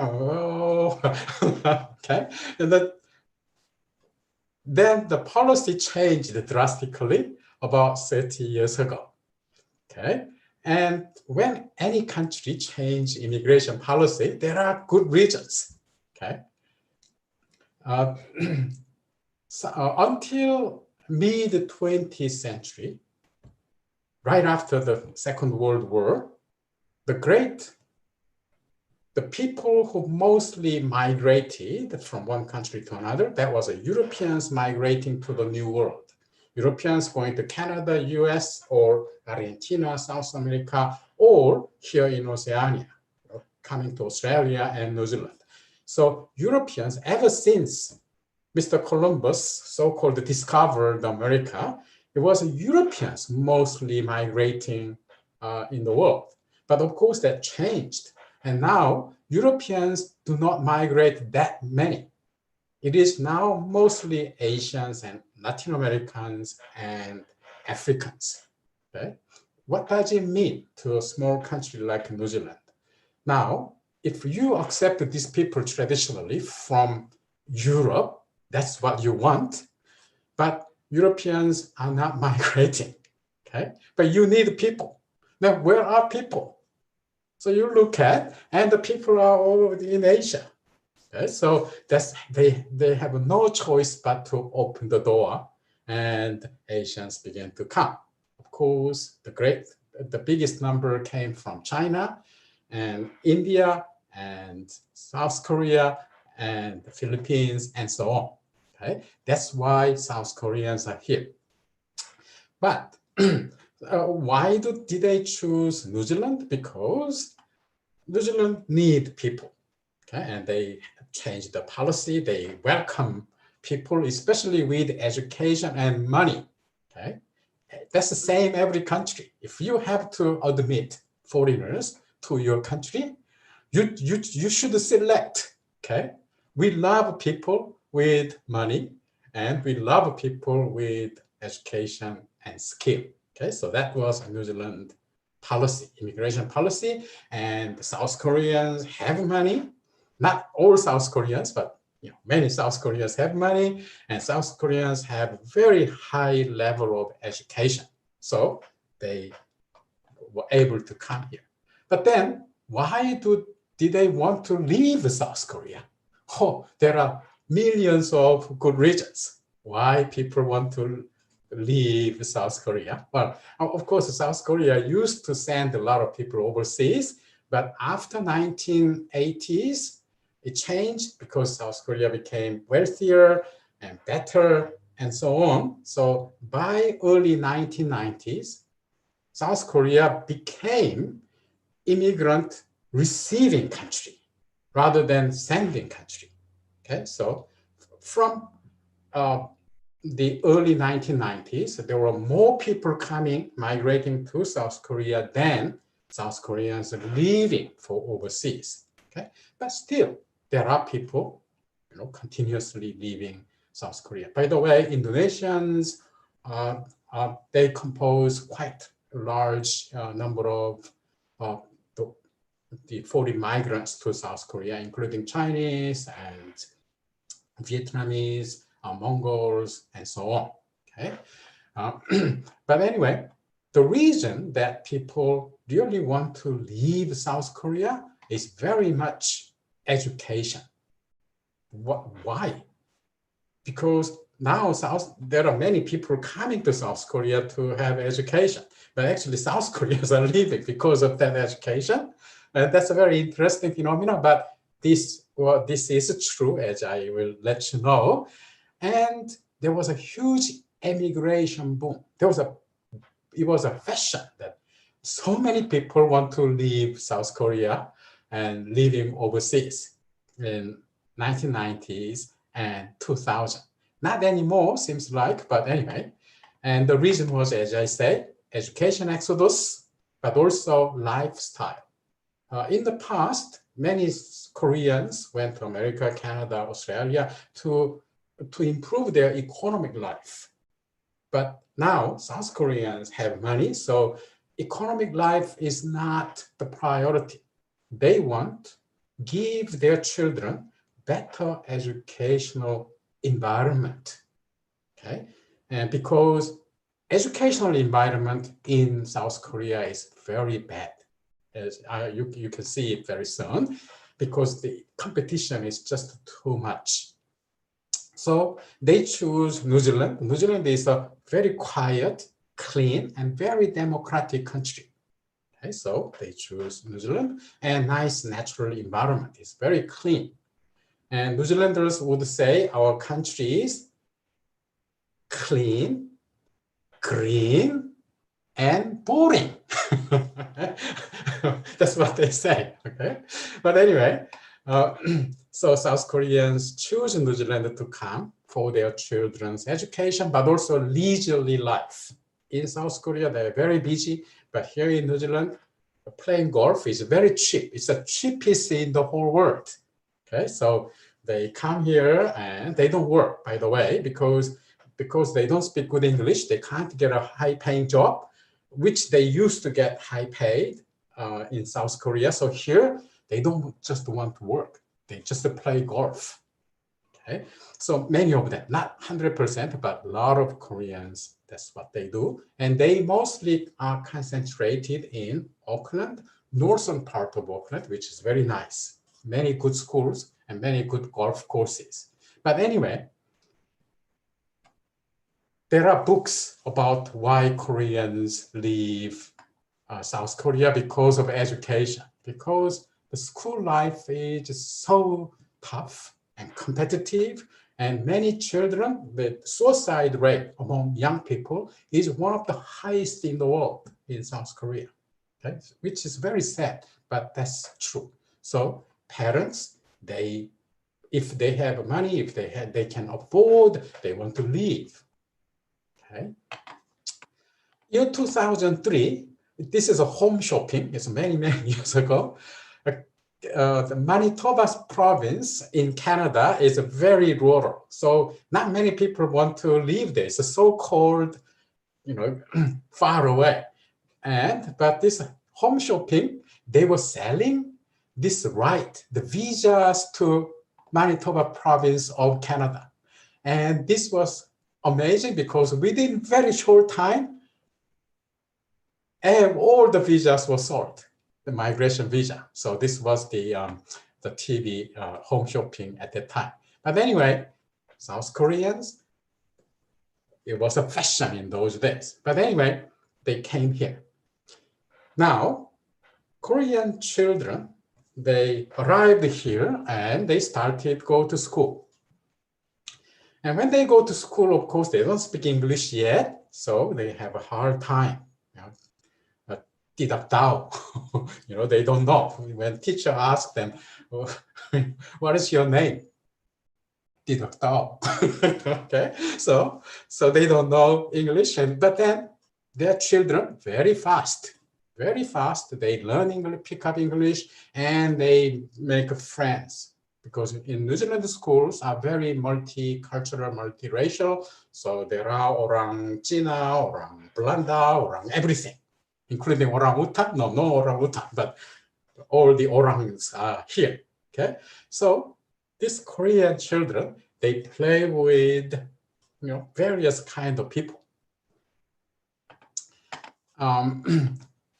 But then, interestingly, after finishing primary school, they go to intermediate school and high school and university. Once they reach around the time of high school, there's a big change in them.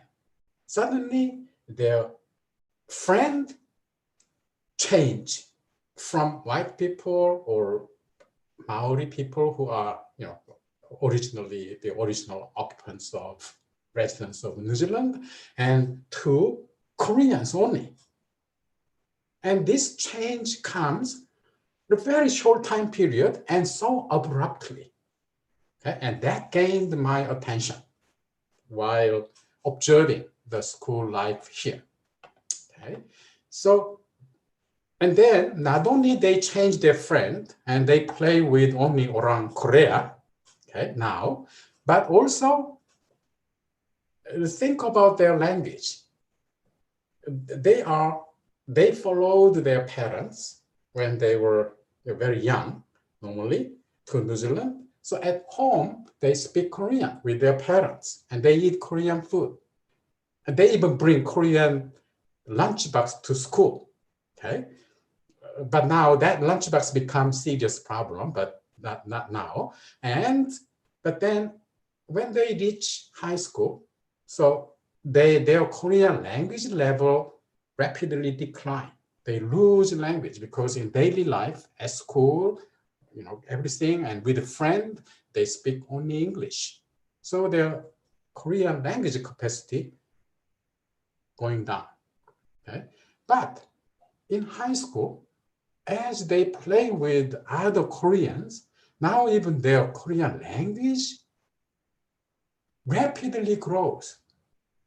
Not only spoken Korean, but also even write. Why? Because of this.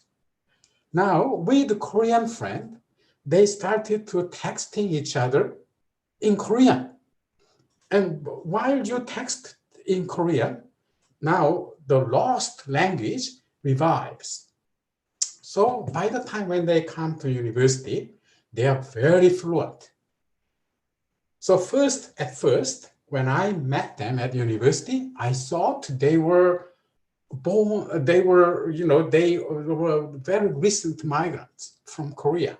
But actually, no, they had been living here for 10, 15, even 20 years. But their Korean is just like a Korean today in Korea. So I was shocked. Then I started to look at this. Of course, there are some global trend in that regard. And again, that global trend is because of this. Your body is here in New Zealand, but these kids, it's not just in New Zealand, but in America, everywhere, including Indonesians. And when they wake up in the morning, the first thing they look at is Indonesian on Google. They use temples or whatever, the famous Indonesian newspapers. And so their mind is in Indonesia, even though their body is here in New York, for example. Okay, so that's very new phenomena. But anyway, in that regard, this is a little bit global phenomena, but New Zealand still has very peculiar phenomena of this. Now, this kind of change that children, while becoming more New Zealander and Korean language, they were losing Korean language, and suddenly they become more Korean, and their Korean language increase, and they pay a lot of attention to Korea. They started to even learn Korean. They, just like anyone, they watch Korean dramas and BTS and all these things, okay? So rapidly, if you draw a graph, that first they were Korean here, because they just arrived from Korea and they eat Korean food, speak Korean with their parents, but Korean culture goes down. But then suddenly it comes up. So that is what I named re-ethnicization. Okay? So my question is, why does it happen? So I started to talk to the young people who migrated here at a very young age or were born here. The same thing. Even if they were born here, they show similar trend. Okay? So I interviewed these people. And of course, traditionally, this didn't happen. In America, traditionally, as migrant people from Indonesia, as they live longer and longer in America, they become more American. And that's what we call assimilation. Of course, okay, that was a general trend. And even now, for most people, that's the trend. But the New Zealand Korean case totally deviates from conventional understanding of this assimilation, okay? And also, there are some cases in America or in Western Europe, so-called re-ethnicization happens, but that's in a totally different environment. For example, the Mexicans in America, the Latinos, or the Turkish people in Germany, because there are a lot of migrant workers from Turkey, and they are born in Germany or they migrated to Germany and so on. And these people, no matter they try hard, they speak good German, they learned, they attended the German schools and so on, but Germans, they don't accept them because they look different, their color, skin color is dark. And so they feel that no matter how hard I try, they don't accept me. And it's hard to get a job, good job, for example, because of this discrimination. So what should they do? They try to find a source of their identity, which gives them emotional and spiritual strength. So where do they find it? So they find it in their ancestral culture. So even though they were born in Germany, they would try to, actually they don't speak good Turkish because they, their daily language is German, but they say consciously that I am Turkish or I am Latino in America. Okay, so that we call reactive re-ethnicization, and that's because of react. Okay, but in this Korean case, it doesn't seem to be reactive. It is very voluntary. Okay, and that's why it is different. Okay, anyway, as I say, these guys attending very multiracial and multicultural schools, and teachers are white or Maori or South Pacific or Chinese, Indian, and so on. And in that environment, they grow up. Of course, there is a discrimination sometimes, not that much, but there are, of course, there are. Okay, and especially when they bring Korean food to classroom. I'm not talking about today. This was like 10 years ago, even 10 years ago, and now totally different because now Korean food become so popular. So if you bring Korean food, everyone wanted to share it. But 10 years ago here in New Zealand, no. Okay, so when you bring Korean food, the Korean lunchbox to classroom and you open it, then these white kids, oh, very bad smell. What the heck are you eating? Okay, and please go out. So they have this trauma. So they beg their mothers, Mom, I don't want to bring Korean food. Please give me sandwich. That's what they say, okay? Many interviewees, they told me this way, okay? But anyway, now there are theories about, in psychology, social psychology, and sociology, okay? And how a young migrant change or gain their ethnic identity. We don't need to understand this fully, but it's a very simple theory that Jean Finney already, old study, 1989, but it doesn't change because this still applies very well. So in the beginning, children, they don't understand. There's no ethnic identity. They don't see color, skin color. But then as they grow up, they tend to feel that they are different, and they started to pay attention to ethnic identity, okay? And they try, people say you are orang Korea or orang Bhutan or orang whatever, then they think, oh, what is orang Korea? Okay? And then they started to pay attention and study a little bit and ask people around, and gradually they feel that, oh, I am Korean. But the problem is, Korea is quite positive today, in general throughout the world, thanks to BTS, I think. But 10, 20 years ago here in New Zealand, being a Korean was not that nice. Of course, if it was like orang China, then it was even worse. Okay, and orang India, or because of the dark skin color, that's even also a very negative kind of connotation. But anyway, that's how people develop their ethnic identity, and so they, well, interestingly, because as I say, many Koreans come here for their children's education.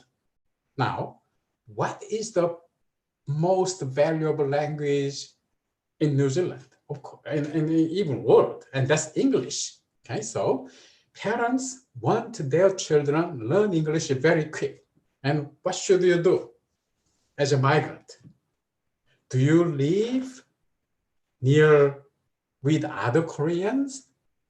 No, if you live with other Koreans, the area where there are many Koreans, then your children would not have that many opportunities to practice English.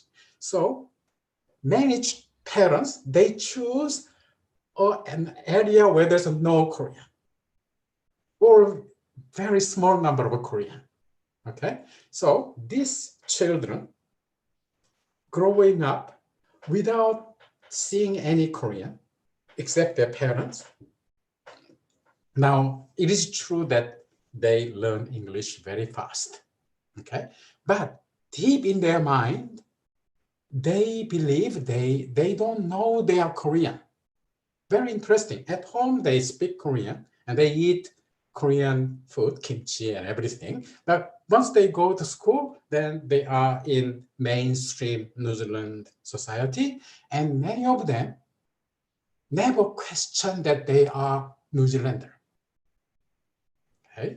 But after, as they move from primary school in countryside and intermediate and high school, for high school, you have to go to relatively big city because this is just very small country. Then if you go big city, then normally it is your first time to meet other Koreans who have very similar experience as you did. Okay? At first, when they see each other, what is this? Okay, because they have never seen that the Korean friends at school. Okay, but high school here are big, and there are many Koreans, many Chinese, and also as well. So in the beginning, they feel distant from other Koreans, but as they befriend with them, they become friends very quickly, and it is that moment when they started to learn Korean and share the information about Korea, and especially because of this, we are living in Hallyu era, so they pay attention to Korean TV dramas and so on, and they become very close. Okay. So anyway, so let's this boy, 1.5 generation, lived in a small city, and he thought he was a New Zealander. He never knew that he was a Korean until he came to this university.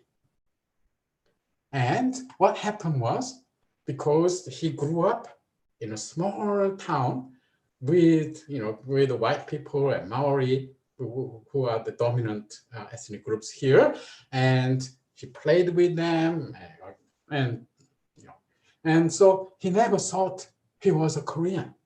But then when he came to university, of course, university, we have many Koreans and Chinese and Indonesians, Malays, and all these kind of people.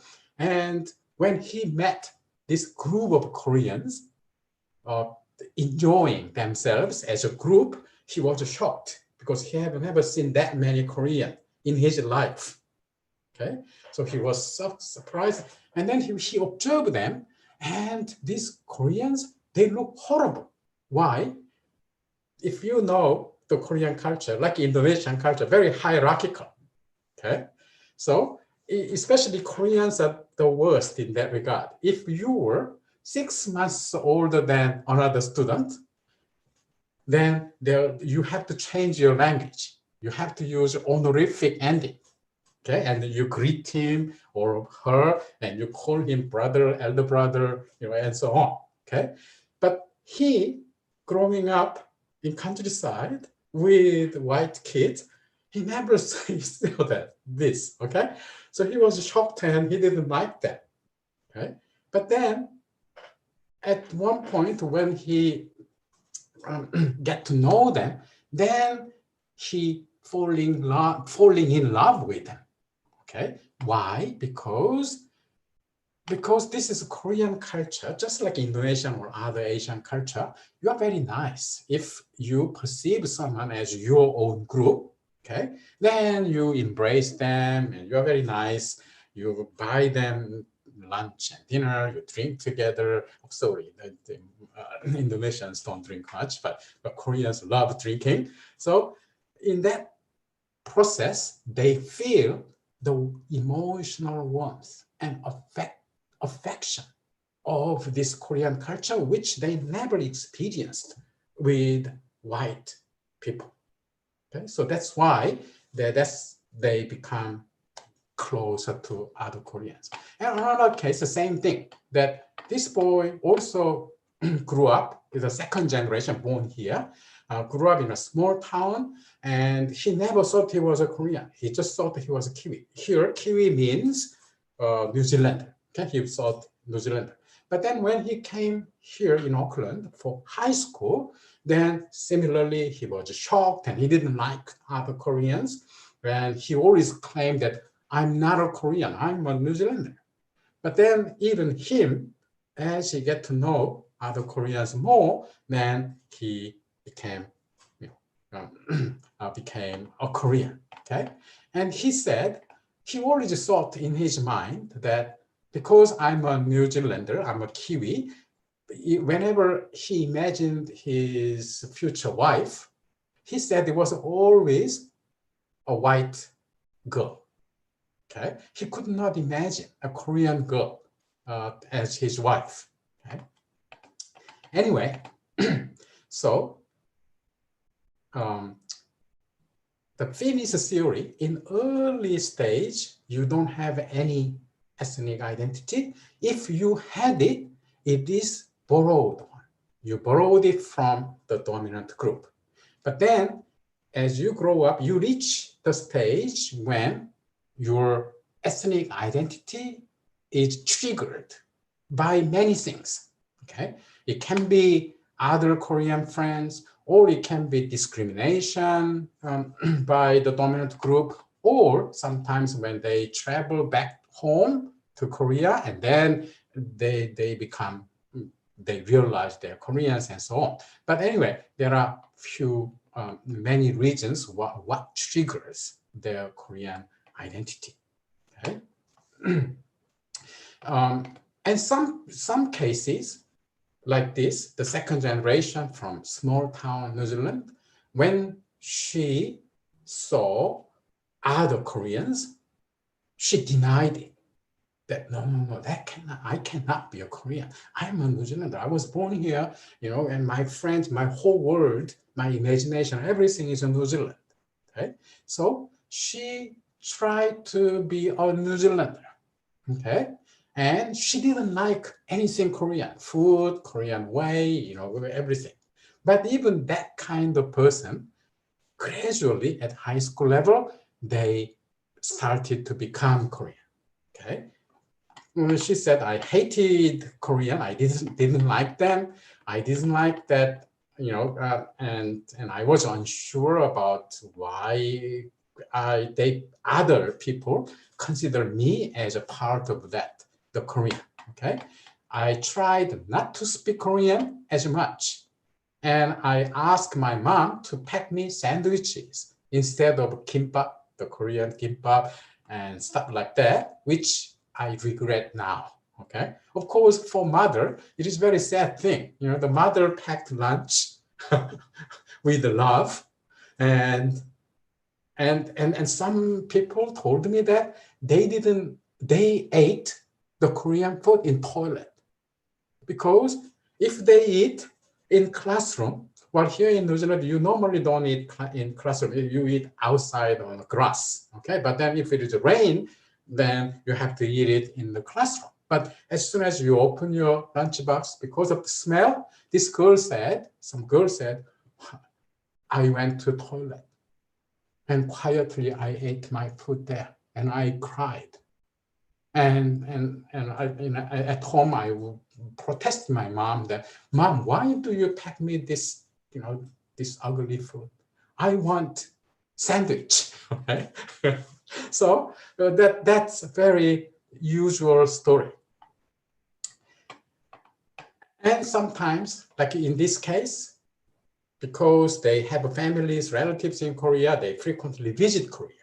Okay? And then when they visit, then suddenly they realize, oh my goodness, I'm a Korean. Okay, so that's another way of being triggered, of being Korean.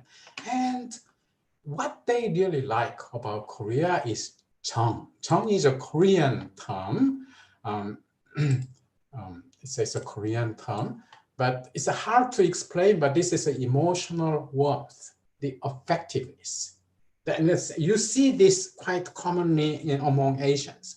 And even in Indonesia, if you become good friend, then your friends show you and they are ready to give you everything. Okay. And now in white European society, that is not really, especially the British kind, the English people from England. They're very cold. They are very quiet and they're very cold. Okay. And so living among these people, they never felt this and imagined and such closely knit human relationship that Koreans can show. Okay, so that's why once they taste this charm, they just fall in love with Korea. Okay, now third stage of a Finnish theory that they reach so-called the achieved ethnic identity stage. Then now they know that, aha, I am a Korean. So they feel more comfortable. Remember that girl? She tried to deny and negate that I'm not a Korean. I don't like speaking Korean.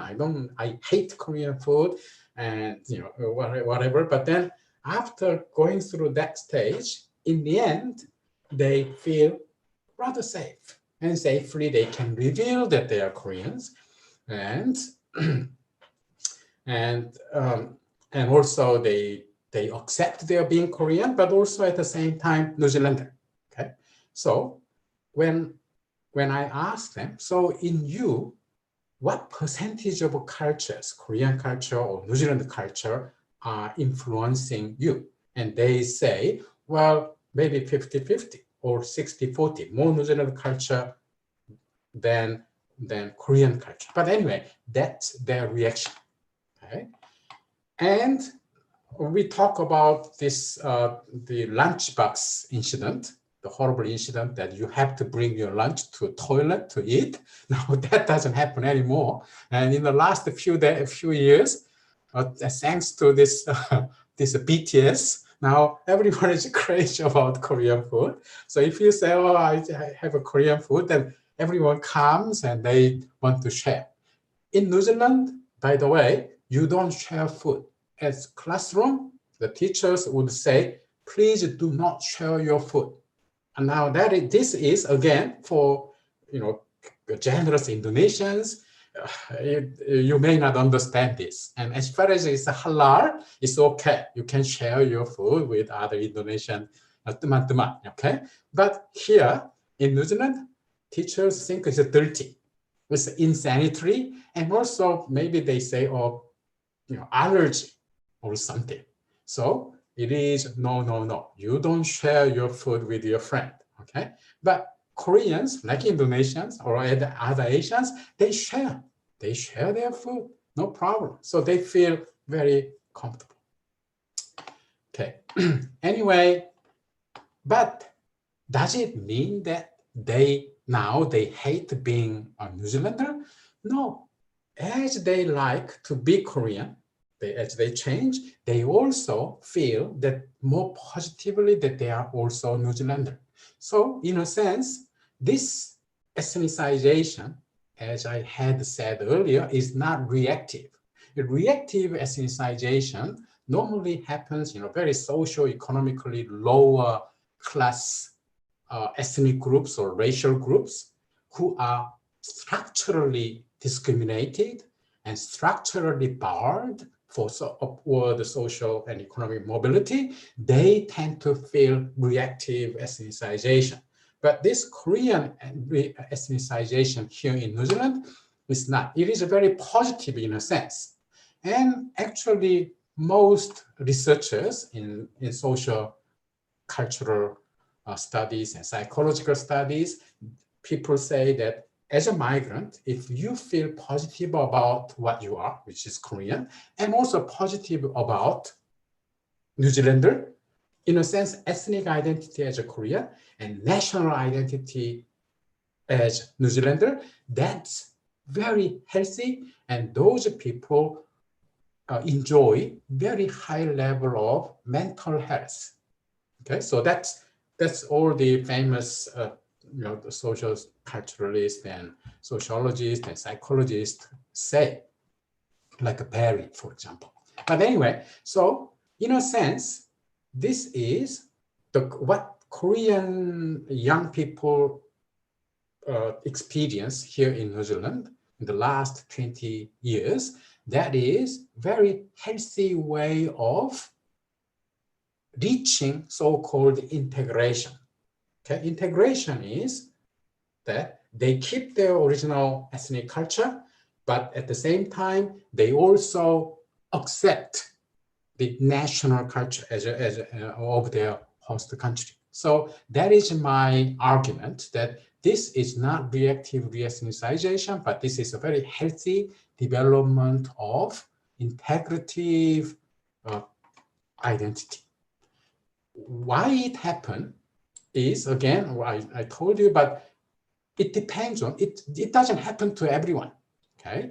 The Korean case is slightly different from some other cases. The timing of migration. If they had migrated to New Zealand 30 years ago, it would be very different. 30 years ago, New Zealand society was not as multicultural as it is. There were more discrimination, and people would tell you, go home, where the heck are you from? You don't belong here. Please go back to wherever you belong, even if they were born here, okay? So that was not unusual. But today, still there are some crazy people who may say it, but much smaller in number, okay?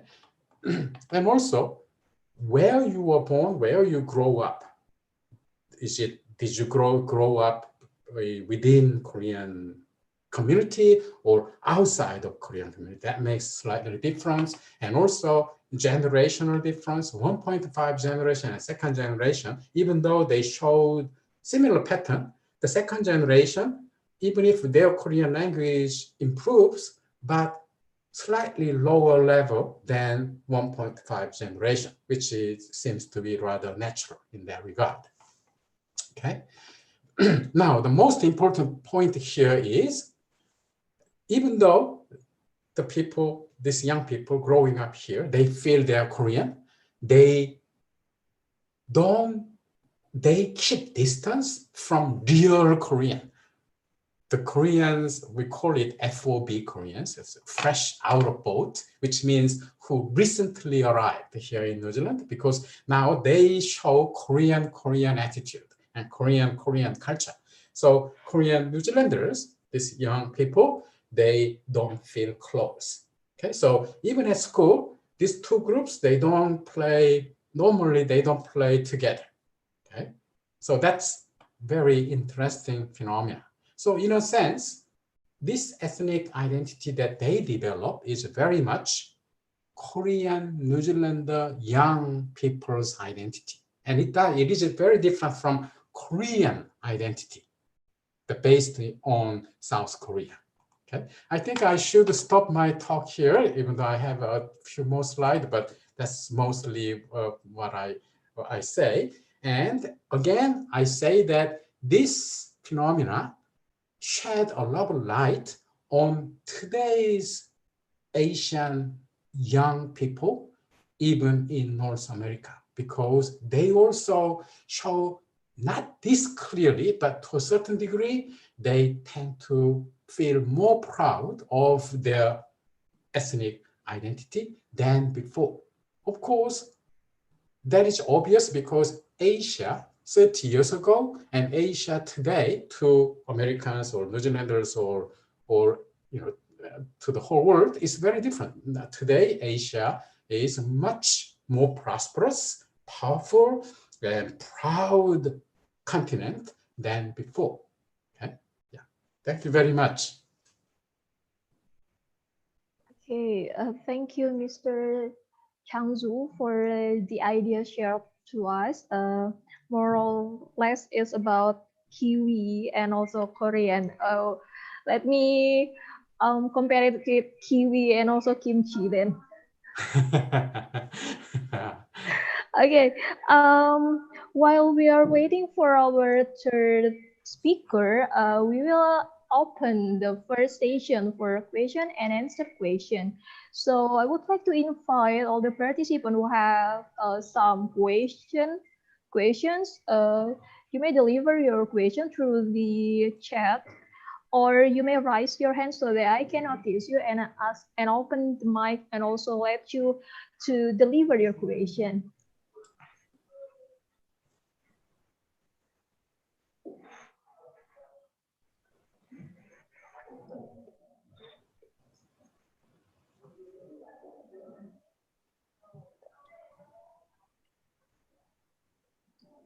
So the first question is about the for the first speaker, Mr. Okamoto Masaaki. The question is about whether political dynasty is the politic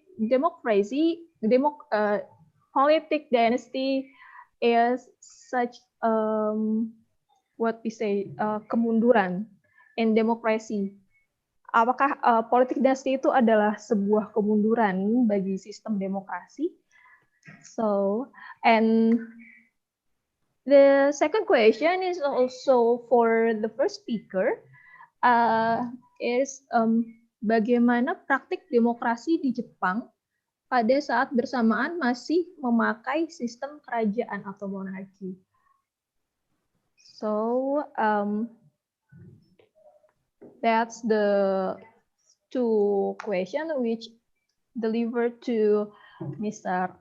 Okamoto. So, for Mr. Okamoto, yeah, thank you very much for the comments or questions. First, ya, jadi ini bahasa Indonesia aja ya kalau begini. Apakah dinasti politik itu fenomena atau kemunduran demokrasi atau tidak? Ya sebenarnya di Filipina misalnya fenomena politik, dinasti politik itu dianggap negatif. Jadi seorang anggota DPR bikin rancangan undang-undang untuk melarang adanya dinasti politik. Tapi seperti saya presentasikan, anggota DPR itu dari siapa? Itu kebanyakan dari dinasti politik. Tidak mungkin mereka menyetujui rancangan undang-undang tersebut. Jadi tidak pernah disetujui. Jadi susah gitu. Tapi kebanyakan masyarakat sipil, LSM menganggap itu hal yang sangat negatif kalau di Filipina. Tapi ada aspek bagus. Misalnya di kota Cebu, itu sekarang anak yang mewariskan jabatan mayor, wali kota dari ayahnya. Dan kaya kan, dari keluarga kaya. Jadi dia sekolah ambil MBA dan sebagainya. Jadi sekarang dia bikin kota yang sangat business friendly dan sukses untuk mendatangkan banyak investor. Tapi polanya sangat pola neoliberal. Tapi secara ekonomi makro, kota tersebut berkembang pesat. Jadi ada aspek seperti itu, tapi rata-rata dianggap negatif. Dan dikatakan ya kemunduran. Gitu. Nah Indonesia juga apakah ke arah sana atau tidak, saya belum pasti. Tapi ada fenomena itu, kelihatan. Sekarang di Jawa sudah mulai muncul, apalagi di luar Jawa. Sepertinya. Dan praktik demokrasi di Jepang bagaimana? Ya, ini Jepang memang menerapkan sistem kerajaan, tapi raja itu atau kaisar itu cuma simbol. Tidak punya kewenangan apa-apa untuk menentukan Perdana Menteri dan sebagainya. Jadi beda dengan Thailand. Thailand sangat kuat kekuasaan dari raja, tapi kalau di Jepang, kerajaan raja kaisar itu kewenangannya sangat terbatas. Jadi kami tidak tahu dia baca surat kabar apa, itu kami tidak tahu. Supaya apa namanya kelihatan netral secara politik gitu. Jadi tidak jarang omong tentang politik itu. Bersimbol. Ya. Okay, thank you, Prof.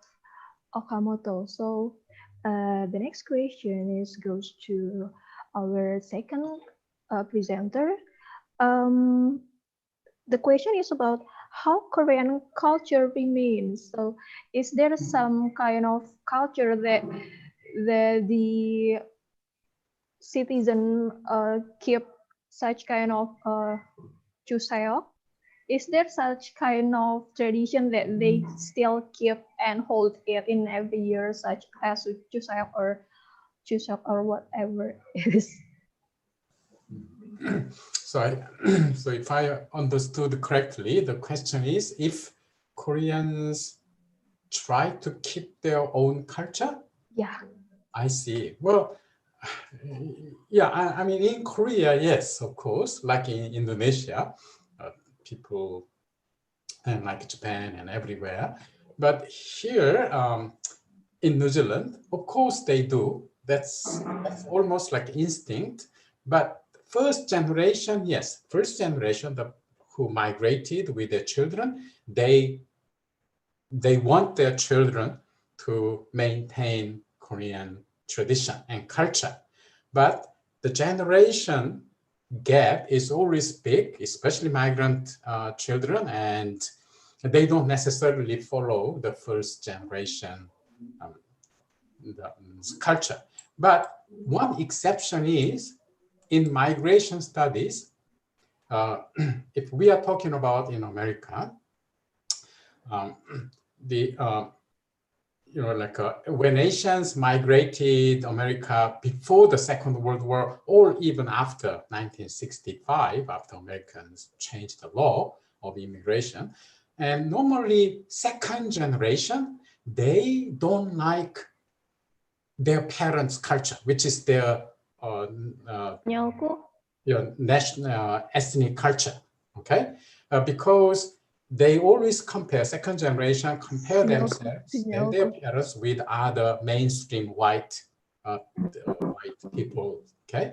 But when it comes to third generation, normally this third generation everywhere, they tend to try keep and rediscover their ethnic identity. That's because by third generation, most of the family become richer and middle class, okay? And also, they become more, as they become middle class and professional, they are more confident.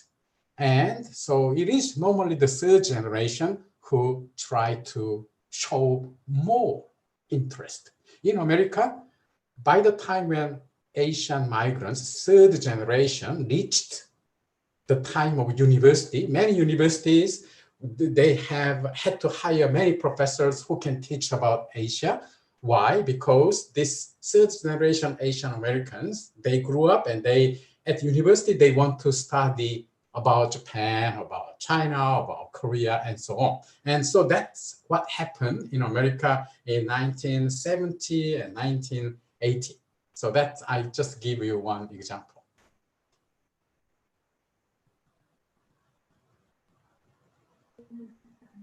So the following question is about whether there are some cultural festival for Korean that held in New Zealand, or there is no such kind of festival. It's like just like special such kind of how they express their cultural belonging to Korea. Yes, I mean, actually, New Zealand is very multicultural society today. Probably one of the most multicultural in the world. Okay, not the most, but nearly at the top. Okay, and I know it because I lived in many different countries, including Europe and America, before I came here 20 years ago. So America is not very multicultural. America is a very assimilationist country in a sense. And also in America, people try to assimilate voluntarily. Why? Because it's a big country, and once you migrated to America, then you don't think the migrating again to elsewhere, because that's you have a lot of employment and educational opportunity. But countries like New Zealand, for example, it's a very small country and opportunities are limited. So you may want to re-migrate to a bigger country like Australia or America sometime, okay? And in that regard, people would not invest, money and everything too much in this kind of country. But anyway, New Zealand being a small country, rapidly changed. It's very multicultural. So we have up to 25% of our population were born foreign country. And this is one of the highest rate in the world. Okay? So we celebrate this diversity. Indians have their own festival, Chinese have their own festival, and Japanese and Koreans, they have their own festival. And people come and prepare food, and so we enjoy. And this is so we have that kind of festival here. Okay, thank you, Mr. Changzoo. So I invite the participants to deliver the question to the keynote speaker. Okay, so the questioner is Mr. Randy Hamza, who will deliver the question to Mr. Randy Hamza. Time is yours, Mr.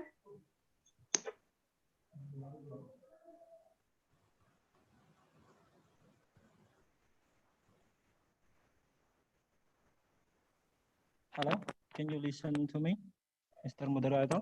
Miss Moderator, can you listen to me? Hello, hello, can you listen to me now, the moderator? Yeah. Okay. Okay. Excuse me, Mr. Professor Okamoto Masaaki. Ogenki desu ka? Do you listen to me, Mr. Professor Okamoto Masaaki? Yeah. Yeah. Thanks, Prof, for your great presentation with Mr. Changzoo.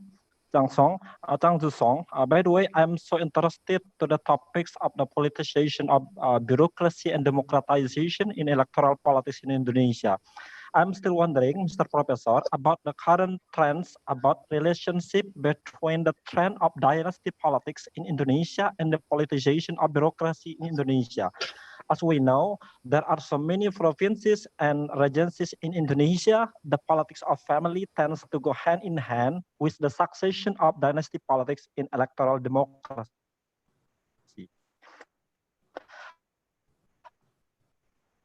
Because in executive level and legislative to each other, just possible father, mother, uncle, or mother-in-law, and etc. So that's why it's so easy to manage bureaucracy for their political interest.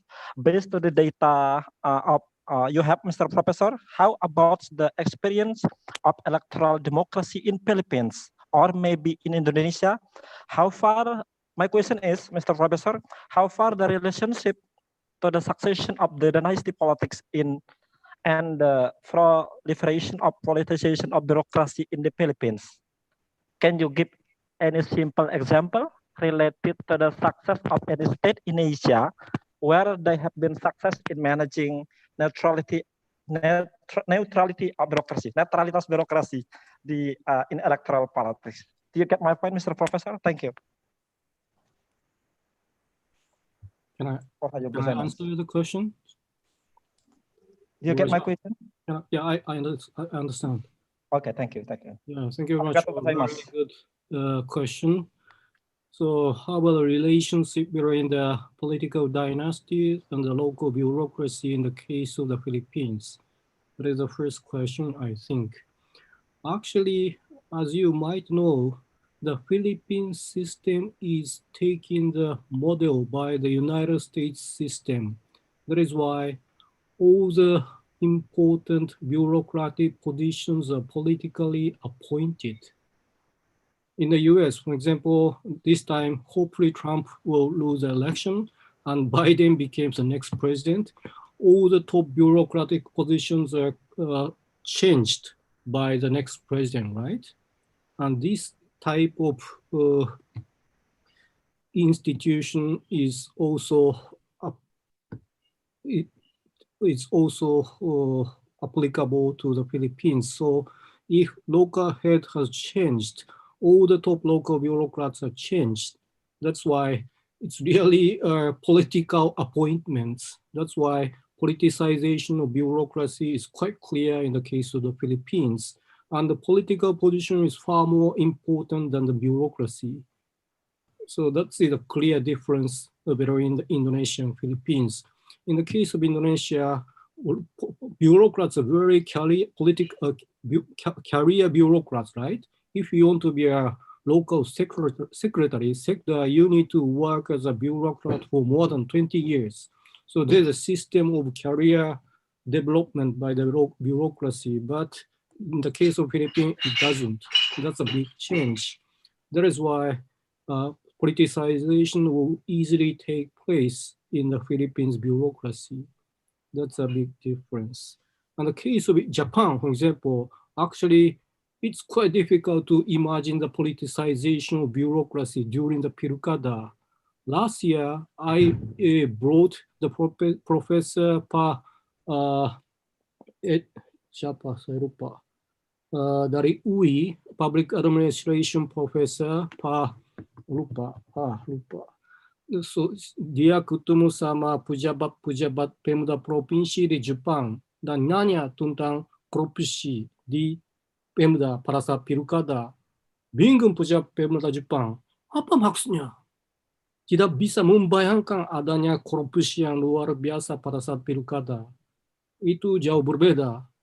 Dan pada saat rekrutmen CPNS di Indonesia, masih ada desas-desus korupsi dan sebagainya kan. Dia Pak Eko Prasojo namanya ya, profesor itu, nanya apakah ada korupsi pada saat rekrutmen atau promosi. Wah, pejabat Jepang bingung. Apa maksudnya korupsi pada saat rekrutmen? Nggak mungkin itu, hampir tidak ada. Jadi itu yang jauh berbeda. Dan sekali ada korupsi itu sangat menyebar luas dan reputasi dia itu jatuh sekali. Jadi kontrol sosial yang lumayan kuat. That is the way how the Japanese bureaucracy is rather clean from the corruption. Thank you. Sorry, campur bahasa Indonesia.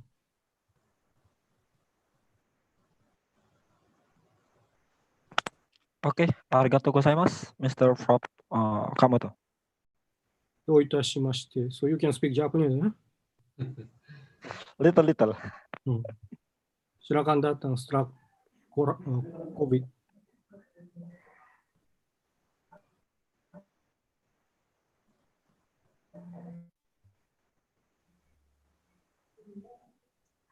Okay, thank you, Mr. Randy.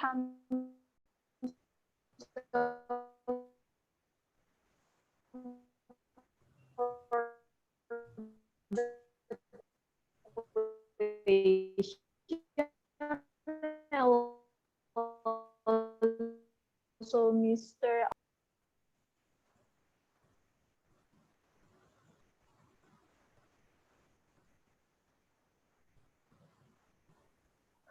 So I would like to welcome Mr. Bustami Rahman to our session.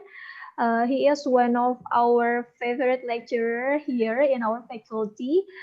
If I can say, he is our idol here.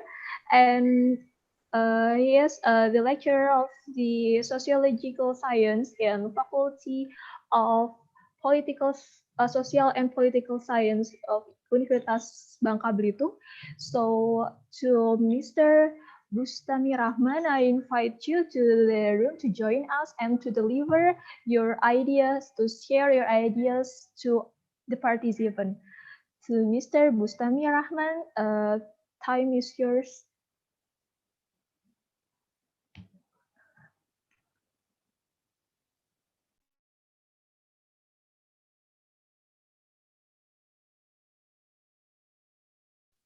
Hello. Hello. Hello, Mr. Hello. Yeah. Okay, can you hear me, my voice? Yeah, we can hear you, Okay, Mr. thank you very much. It is my turn? Yeah. Okay, thank you very much. Okay. Rector and Dean, Faculty of Social Political Sciences, still there? The Excellency Rector, University of Bangka Belitung, Dean, Faculty of Social and Political Sciences, Coordinator of ICOSOPH, Dian also. Thank you very much. All speakers, lecturers, students, audiences, good morning.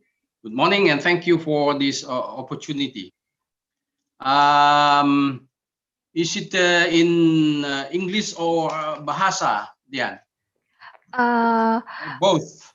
it's both. You can use both of the language, but it's our preferences is English, sir. Okay, so I start in English first, and then I translate in describe in Bahasa also. Okay, it would be great. Thank you very much.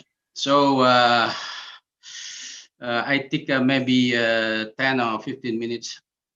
I was given the topic about national building and nationalism, but for making it and actually little matching with the Indonesian case. I put here the proper concepts of nation state also and split nation in the name, yeah, not just national building and nationalism because the context is here. First, I would like to describe around the concept of nationalism. It is a concept of general knowledge in sociology. Ism, ism is a view, is a view based on the philosophical thoughts, right? Ideas or Indonesian still, but grondslag. This is basic ideas. Most probably originated from a person who thought, who thought about his ideas, who thought about his ideas concerning society, people unity, cooperation among them, either individuals or groups, something like that. Formerly, the people live and stayed in a basic conditional group, but they had been in a position of their own cooperation. This cooperation is really most important here. At least they live in the position of process of exchange one and another, right? And then the process of life naturally. Sorry, Prof, to interrupt. Okay. About the presentation slide, would you mind to share it, or we will be share it? Yeah, you can share my point, but I think the point follow me, but not me follow, but not I follow the PowerPoint. Okay, so you sure. present that, no problem, no problem. Okay, so sure. everybody can see that this is just what is the points, the main point. So I won't describe. So I think the material, the content is based on the on that. I think it's no problem. No Okay, problem. thank you. You can present it. Okay, sir. It's okay. It's okay. So can I continue? Okay. Now the process of life naturally taught them. Okay. What that the cooperation was so important in terms of sustaining their life. Those were really to be a lesson learned for the group of community and becoming an experience of their gratification or satisfaction. So gratification is a term come from Taco Parsons. So I think means satisfaction. The cooperation was becoming functional, useful for their own life, and making it the condition for the future process of life. Oh, you see that ism as a view, philosophical thought, ideas or grondslag in Dutch. This is general knowledge in sociology. The process of life naturally taught them that the cooperation was so important in terms of sustaining the life. Those were really to be a lesson learned for the group for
Sorry for the interruption here. There is trouble with the network from Professor Bustami, so we will wait for him. And also for the speaker that want to leave, maybe just wait a little bit so we can finish it, and we will continue to Mr. Bustami Rahman.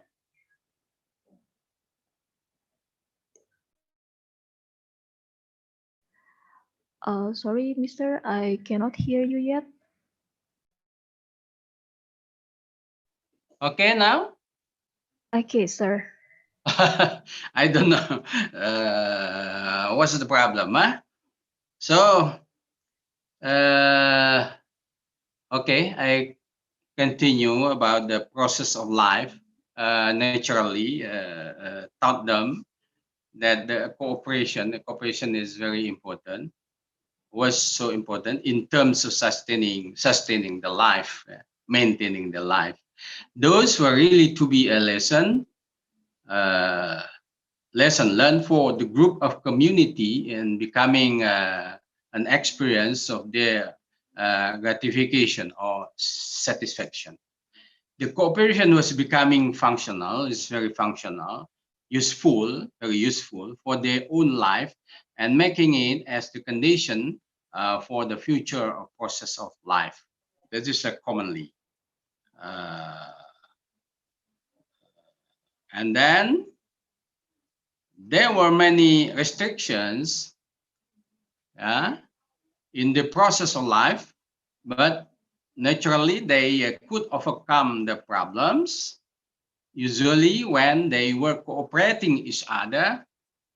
For example, simply when they face the threat of wild animals, for example, or more dangerous events to defend the security of tribe from the threat of the enemies, etc., etc. So, suppose in the long run process, a tribe was growing to be a bigger group of community. They felt that they were different each other. At first, they formed the power system like the normative tribe had, troops, soldiers, and the other powerful governing organs. When the tribe was becoming larger and larger, they began to build the kingdom, right? There will be maybe a king, ministers, soldiers, and all normative functions to run the system.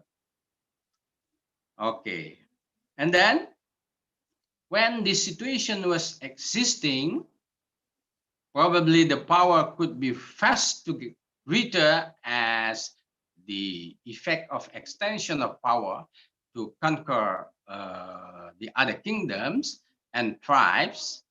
There have been possibly several kingdoms, and tribes could be united into a greater kingdom.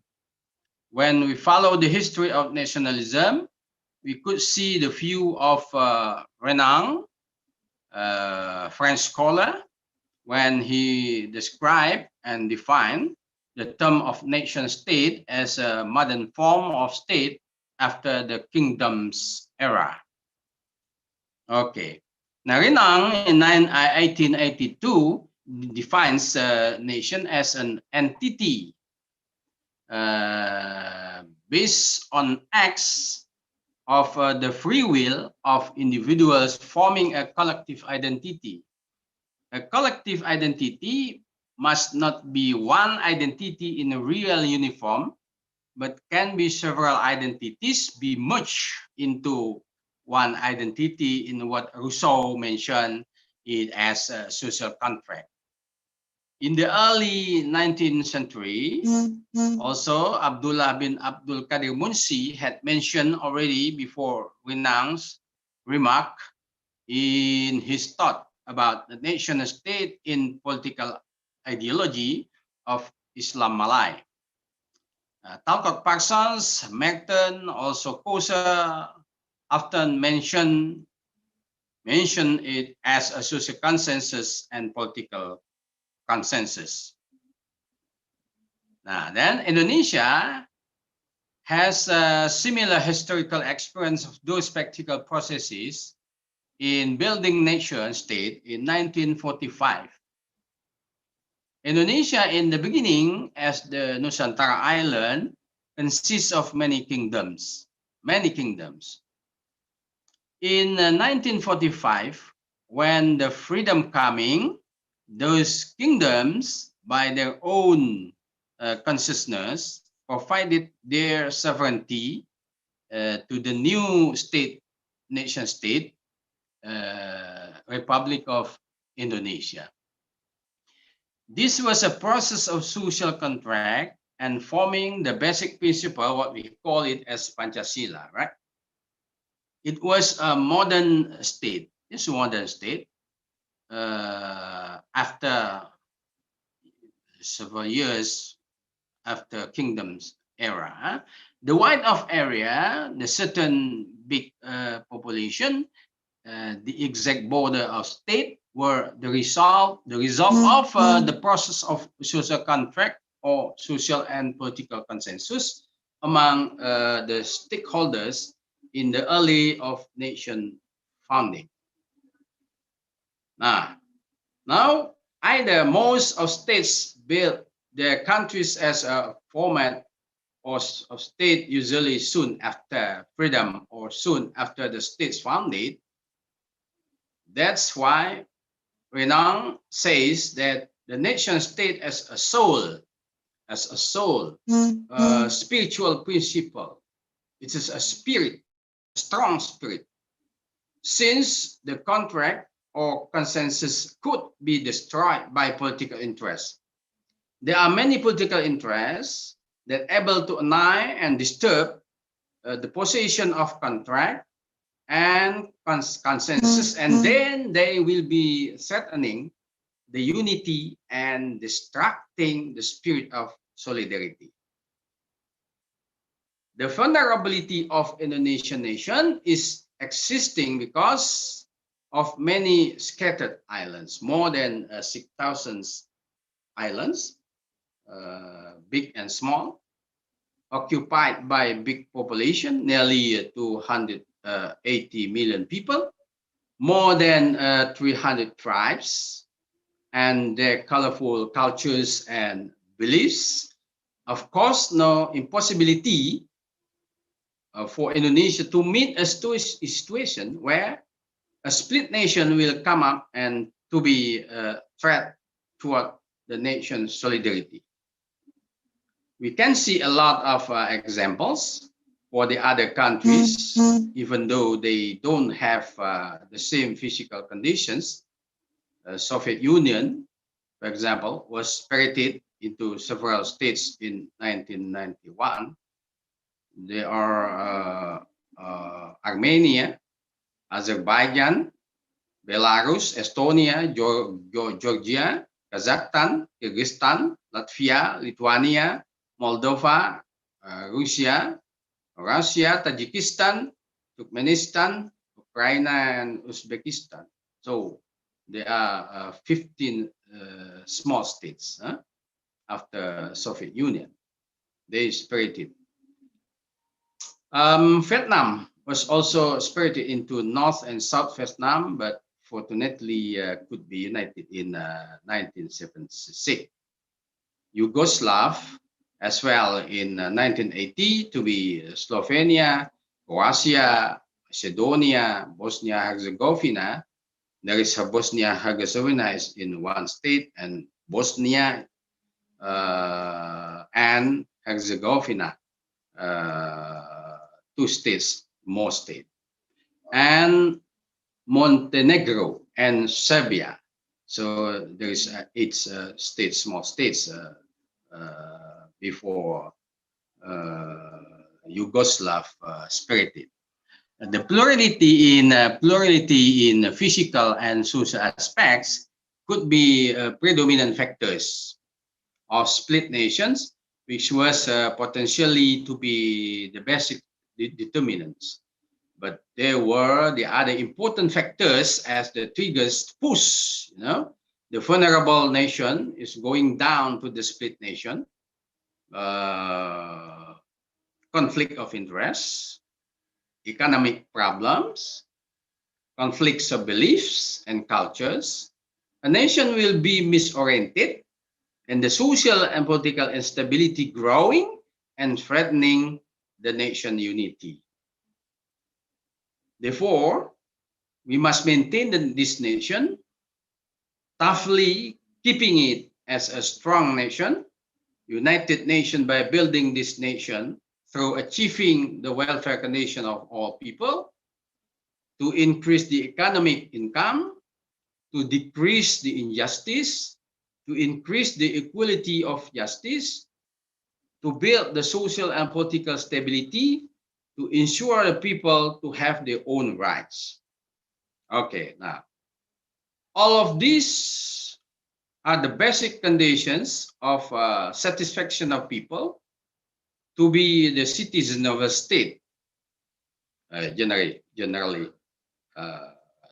happen like that. So that they keep agreeing to maintain their own nation and state, and avoiding the nation and state from split and splitted nation. The people love their own country as the one and the only the motherland where they could live togetherly forever.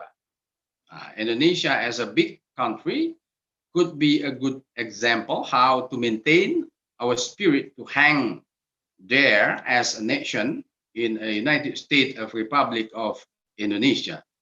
We have achieved the freedom by strong effort and sacrificing and fulfilling the freedom by assorted development programs.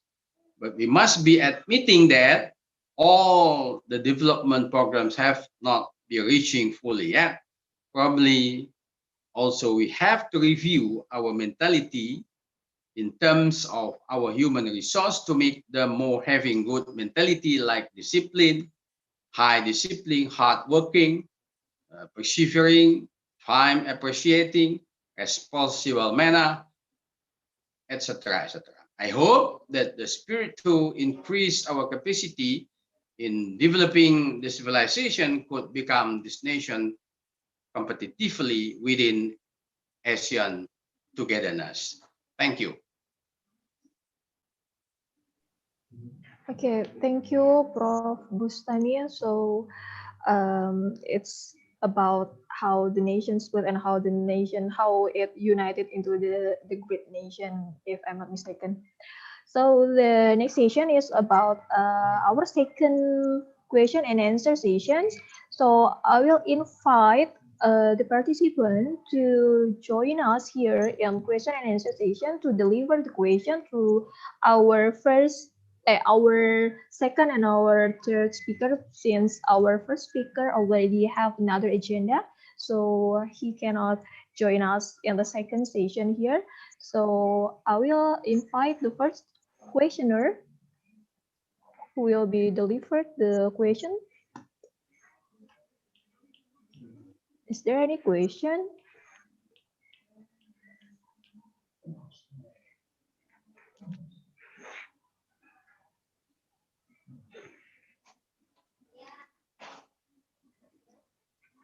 Okay, to Prof. Bustami, there is question.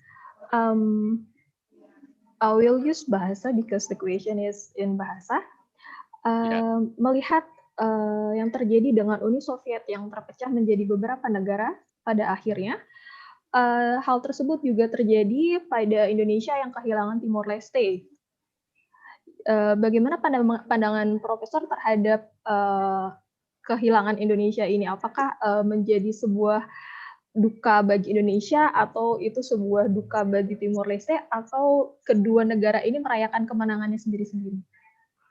Ya, saya ingat sejarahnya dulu, karena itu tahun 1976 peristiwa itu terjadi di mana Timor Leste kemudian bergabung dengan Indonesia, ya.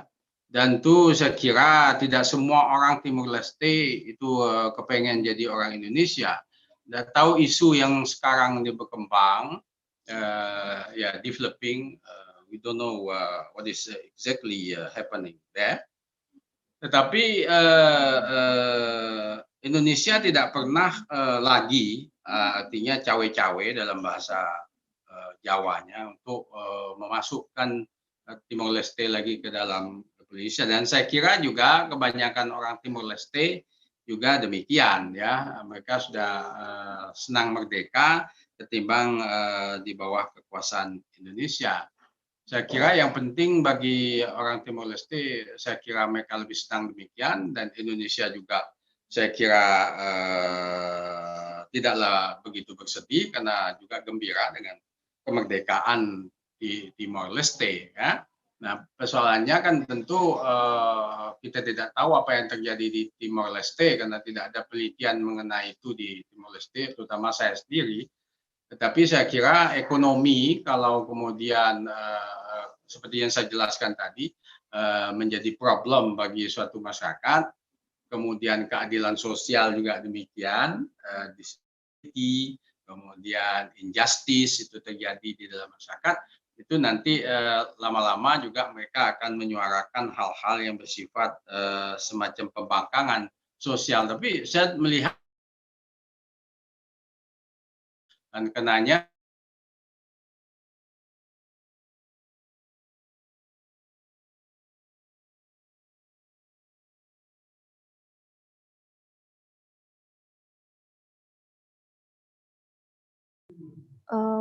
Well, I guess there's something going wrong in the network again, so we will wait the keynote speaker to back here and to continue the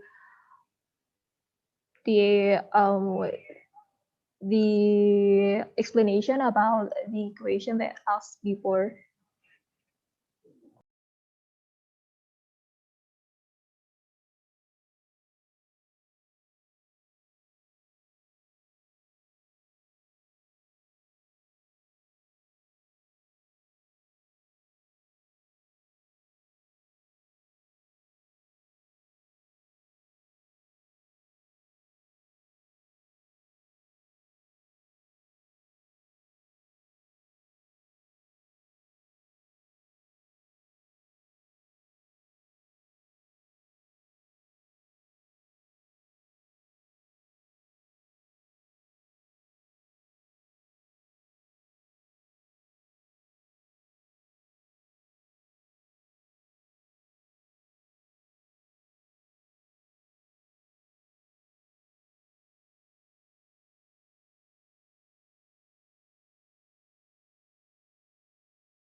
While we are waiting for Prof. Bustami to join us again here, I invite the participant here who has question to the keynote speaker. You may deliver it to the chat room, and I will read it to him next. Okay, welcome back, Prof.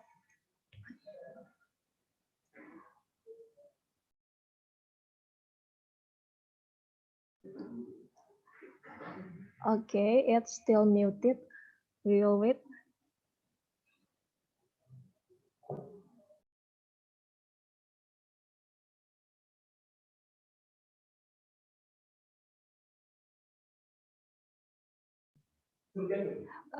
Prof, we cannot hear your voice yet. Maybe it's still muted.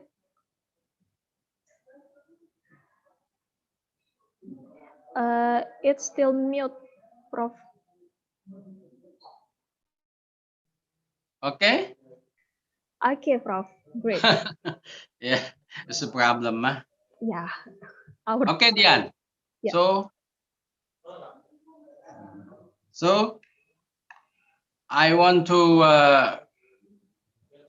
repeat a little repeating to my answers about Timor-Leste. right? So jadi kalau saya ditanya bagaimana perasaan Indonesia, apakah kita sedih atau gembira, saya kira biasa saja itu, tidak ada persoalan. Dan kita sudah bukan melupakan ya, tetapi kita ada berjalan seperti biasanya, perasaan kita is okay, dan kita barangkali ikut gembira lah, karena tergantung kepada people ya. Kalau rakyatnya kemudian berbahagia dan senang, mereka happy dengan kemerdekaannya, tidak boleh kita ganggu lagi. Dan masalahnya adalah bagaimana supaya ekonomi masyarakat bisa berkembang. Dan itu kerjasama dengan Indonesia, karena antara misalnya daerah apa tuh yang dekat sekali berbatasan 40 dan sampai 30 menit dan sampai ke Timor Leste itu bisa bekerja samalah kita dalam bidang ekonomi antara Timor Leste dengan kita di Kupang ya, terutama di NTT. Saya kira kalau sama-sama kebutuhannya sama-sama diperlukan, mereka membutuhkan apa, kita membutuhkan apa dari Timor Leste, perdagangan kedua negara, impor dan ekspor, kedua-duanya akan berjalan dengan lancar dan akan membangun daerah itu masing-masing. Saya kira terutama daerah NTT dan Timor Leste. Saya kira hubungan kita, saya tidak mendengar ya, kecuali yang terakhir ini bahwa ada beberapa isu, dan itu saya tidak begitu yakin karena tidak ada penelitiannya, dan saya juga tidak melakukan penelitiannya, bahwa orang Timor Leste itu akan katanya beberapa pihak ingin bersatu lagi dengan Indonesia. Saya tidak tahu ya. Artinya saya tidak mengerti bagaimana faktanya di lapangan itu. Kayak gitu. Okay, the following. Ada lagi pertanyaan? Yes, silakan. The following question is it possible to the ex-member nation to join to the nation back? This is international politics. Yeah, I don't think that there is no, chance to Timor Leste, unite himself to be a member of ASEAN countries. I think, I don't know about that. It is international politics. So you can ask the question to the Minister of Luar Negeri, yeah. Okay, so for the questioner that they have, I mean, I have an idea that I think it is no problem. All states and all nations in the area of Asia or Southeast Asia to be a member of ASEAN countries. This is very good for me, individually, but I don't know. It is the political aspects of international politics. So maybe they have another idea or another policy. We don't know about that. Sorry, Diana, about that. Okay, thank you, Mr. So I will open the question and answer session. Again, I invite the participant who want to ask our keynote speaker, our great keynote speakers here. But maybe I would like to, make more clear about my, description concerning, my statement that Indonesia maybe, but I don't hope about that, but must be careful about this statement, because a split nation and also, Kalau Changzoo. Hello, can you hear me? Sir, we can hear you clear. Yeah, split nation or spirited nation. So I think maybe somebody asked me about how big the potential Indonesia to be a spirited nation. I think we have a potential. we have a potential, but the potential could be, happen in a spirited nation, or maybe not spirited nation. It is depend on our people, depend on our government. So I put in there, what is the condition? The condition are, for example, economic growth, political interests, and also, competitive or maybe conflict among religions and cultures here in Indonesia. We know that because we have a long experience about that. So we have, potential, but I think the potential is not always come up because of the policy and national policy, and also the policy of our leaders here in Indonesia is depend on there are many factors. Okay, another question. Well, the next question is from the presenter. She would like to ask your opinion about the statement that Indonesia will be gone or separated in 2030. So there is a rumor that Indonesia will be broken into pieces in 2030. She would like to know about your opinion about that, sir. Yeah, that's I stated before that split. I call it split nation, and maybe scattered nation, maybe fractured nation. So I think how big the potential, because the question first must.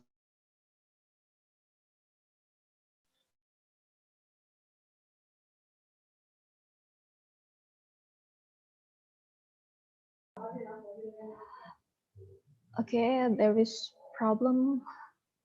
network problem, I guess, to Mr. Bustami.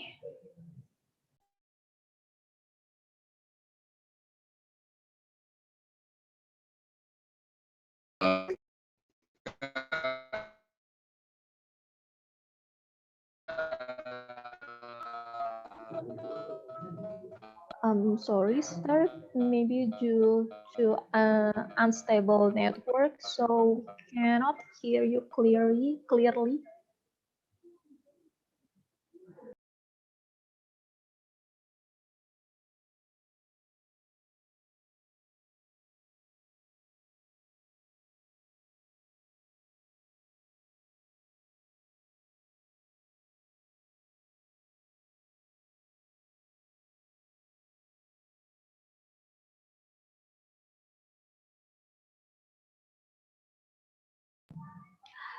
Sorry, sir, but maybe you are still muted.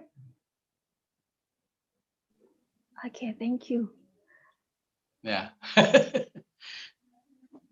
Okay. So maybe in bahasa, saya ingin mengatakan bahwa Republik Indonesia mungkin punya potensi yang besar untuk menjadi negara yang terpecah belah, tetapi itu kan potensial, ya, that's still potential. Tetapi potentiality itu bisa menjadi kenyataan, negara ini bisa kemudian menjadi pecah belah atau sebaliknya menjadi kuat. Itu kan tergantung beberapa faktor yang saya sebutkan tadi, terutama bagaimana pemimpin membuat kebijakan publik yang betul, kemudian keadilan sosial yang bagus, kemudian ekonomi bertumbuh dengan baik, ya, hukum dijalankan dengan bagus, kemudian korupsi dan segala macam itu sudahlah diakhiri saja. Ini kan masalah mentality, karena itu pada akhir tulisan saya bilangkan the most important thing, the most important thing, I think the last important thing is mentality. Kita itu kan kalau ada mentality juga morality, right? Gitu. Kalau intellectuality, maybe we have the same power, same capacity, with the others. The other nations. Tetapi kalau mentality itu menjadi masalah.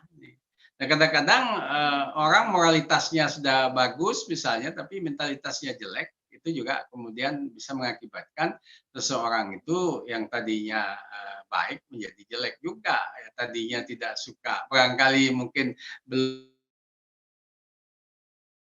senang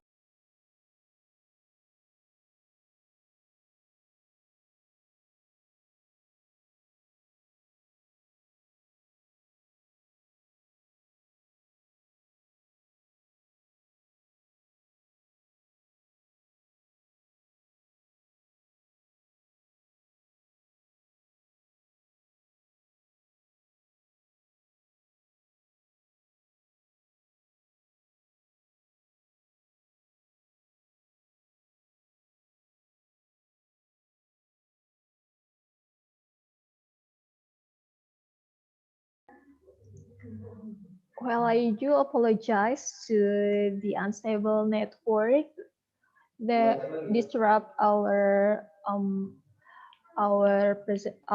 session here.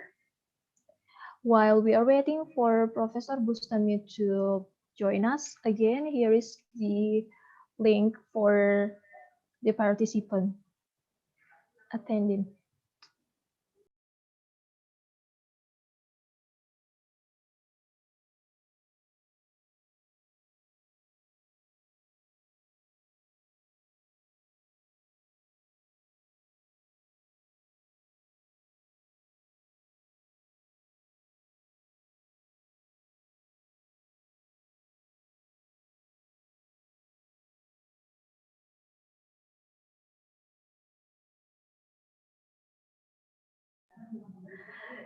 Halo Dian. Hello, sir. Welcome back, Yeah, sir. there is a problem of a signal here. Yeah. Okay, sir. Can we move to the next question? Okay. So it is the following question from the previous one. What can we do as academician to contribute? What is our contribution to prevent those broken nation? Yes, I think it is a good question for us as scholars to continually to discuss about the problems of this nation, especially about civilization, because we have to increase our high civilization to be we are a big nation. We are a big nation. It's okay. Everybody can admit about that. But I think the reality in our country, we have to increase our civilization, especially mentality. That mentality is very, very important. Yeah. So I think it is one of three pillars of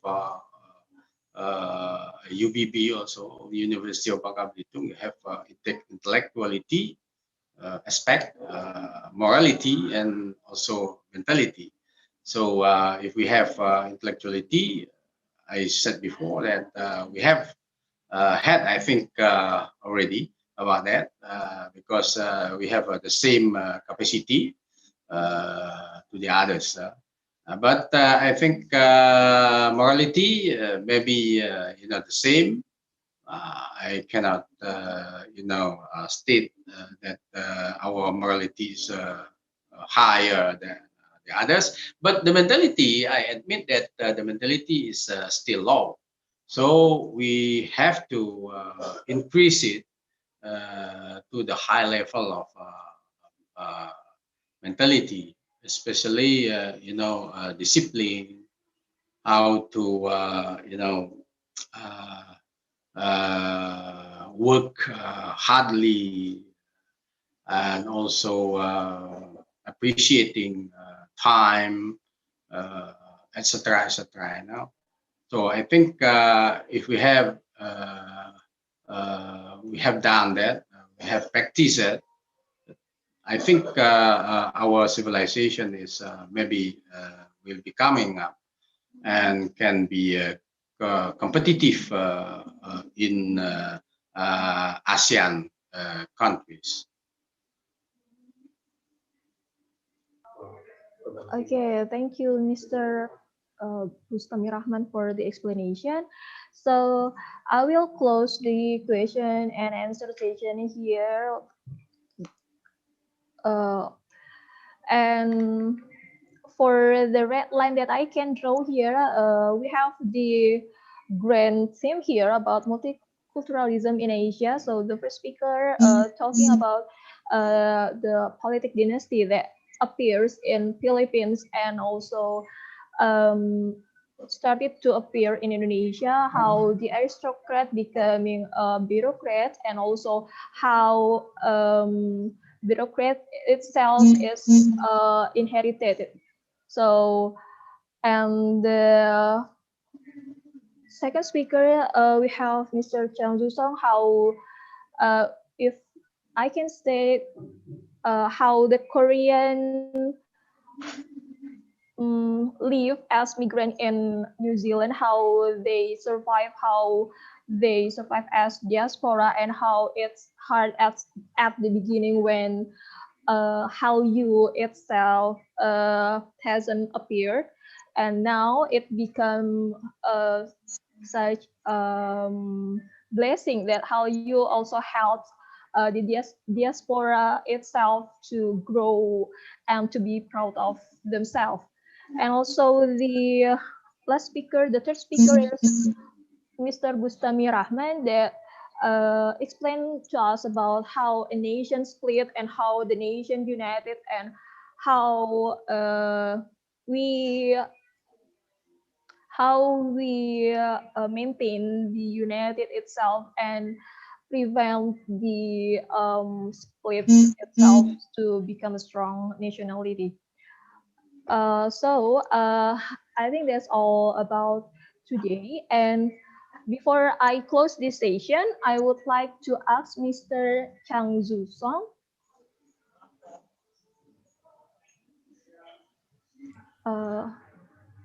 about to Mr. Changzoo, it will be very great if we can have your ideas in form of paper so we can distribute it to our participants here.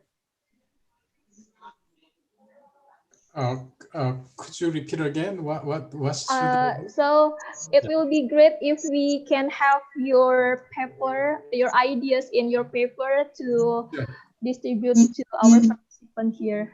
Yeah, I mean, this is ongoing research. I haven't finished my paper, but okay. I have a 5-page abstract, which I will send it to you. Okay, it will be nice to have those paper. Thank you, Mr. So, thank you for our great presenter here. Thank you for the ideas that shared to the participant here, and thank you for the moment we shared here.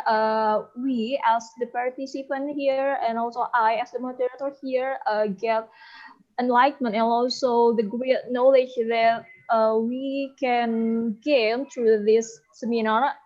And without any further ado, I will give the time back to our MC, Mr. Dini Wulansari.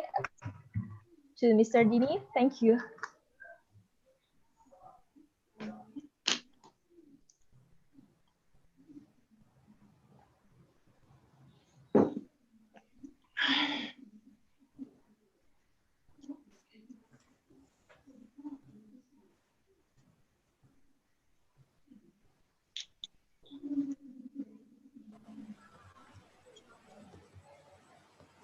All right, thank you, Ms. Dian. You have done so far to lead our conference today, the plenary session.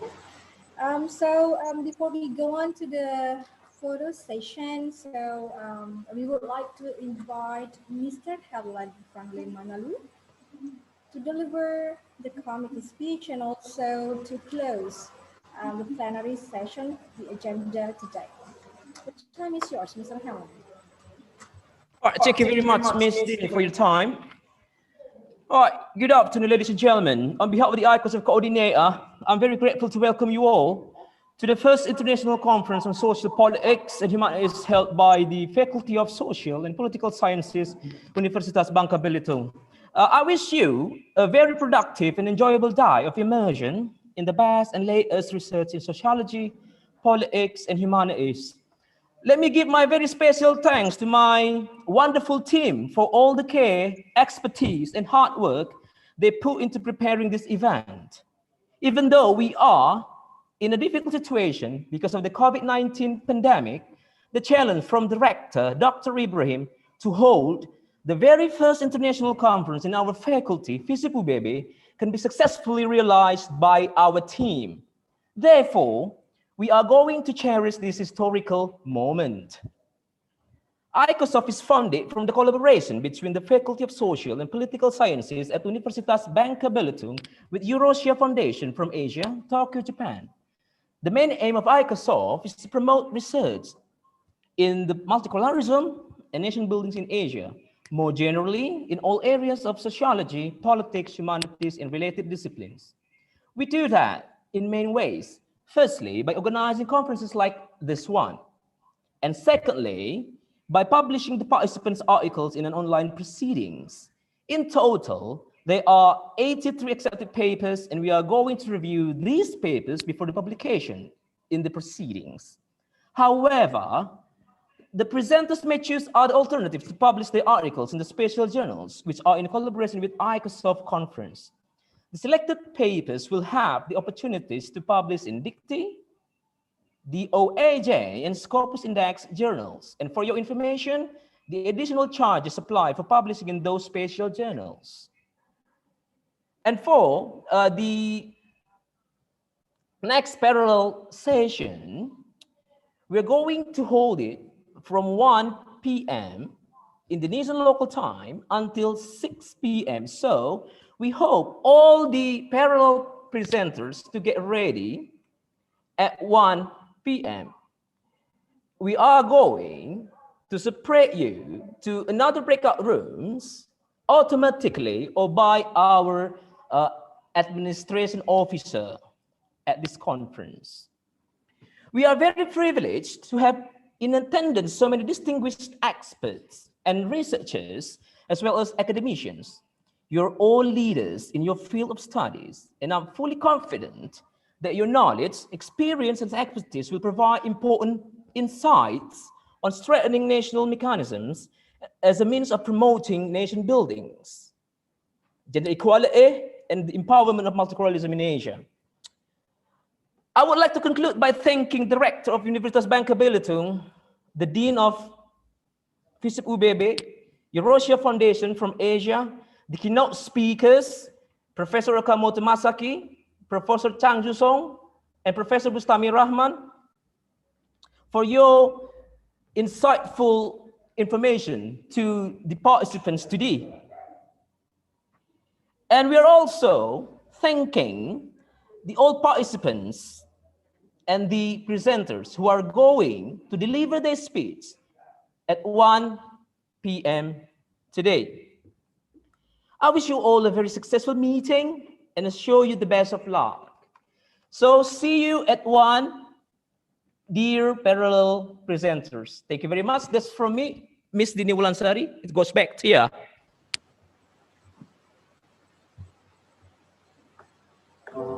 All right, Mr. Helen, thank you very much for the remark and also the closing statement. So at this moment, we would like to invite all of the participants, guests, and also the keynote speakers to have a photo session. So I will count 1 to 3, and then the committee will screenshot or take your photo.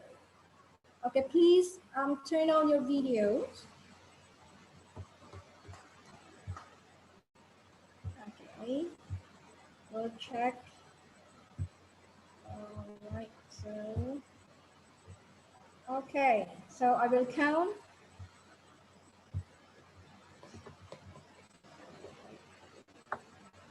One, two, three. Okay, one more. Please, for the other participants or presenters to turn on your videos. Okay, one more. All right. 3, 2, 1. Okay, thank you very much. For the keynote speakers, especially for our Rector, Mr. Ibrahim, and also all the participants. So this is the end of the agenda today for the plenary session. So we will back again at 1 p.m. To continue our parallel session. So for those who joined this session, so please, on time at 1 p.m. We're still in this link. And then the committee will divide the rooms. So we have Lengkuas Island, Tanjung Pesona, Parai Tenggiri, Penyusup, Pasir Kuning, and Olivia Beach, and then Tanjung Pandan and Bangka Botanical Garden. So ladies and gentlemen, let me end this session. So wabillahi taufiq wal hidayah. Wassalamualaikum warahmatullahi wabarakatuh.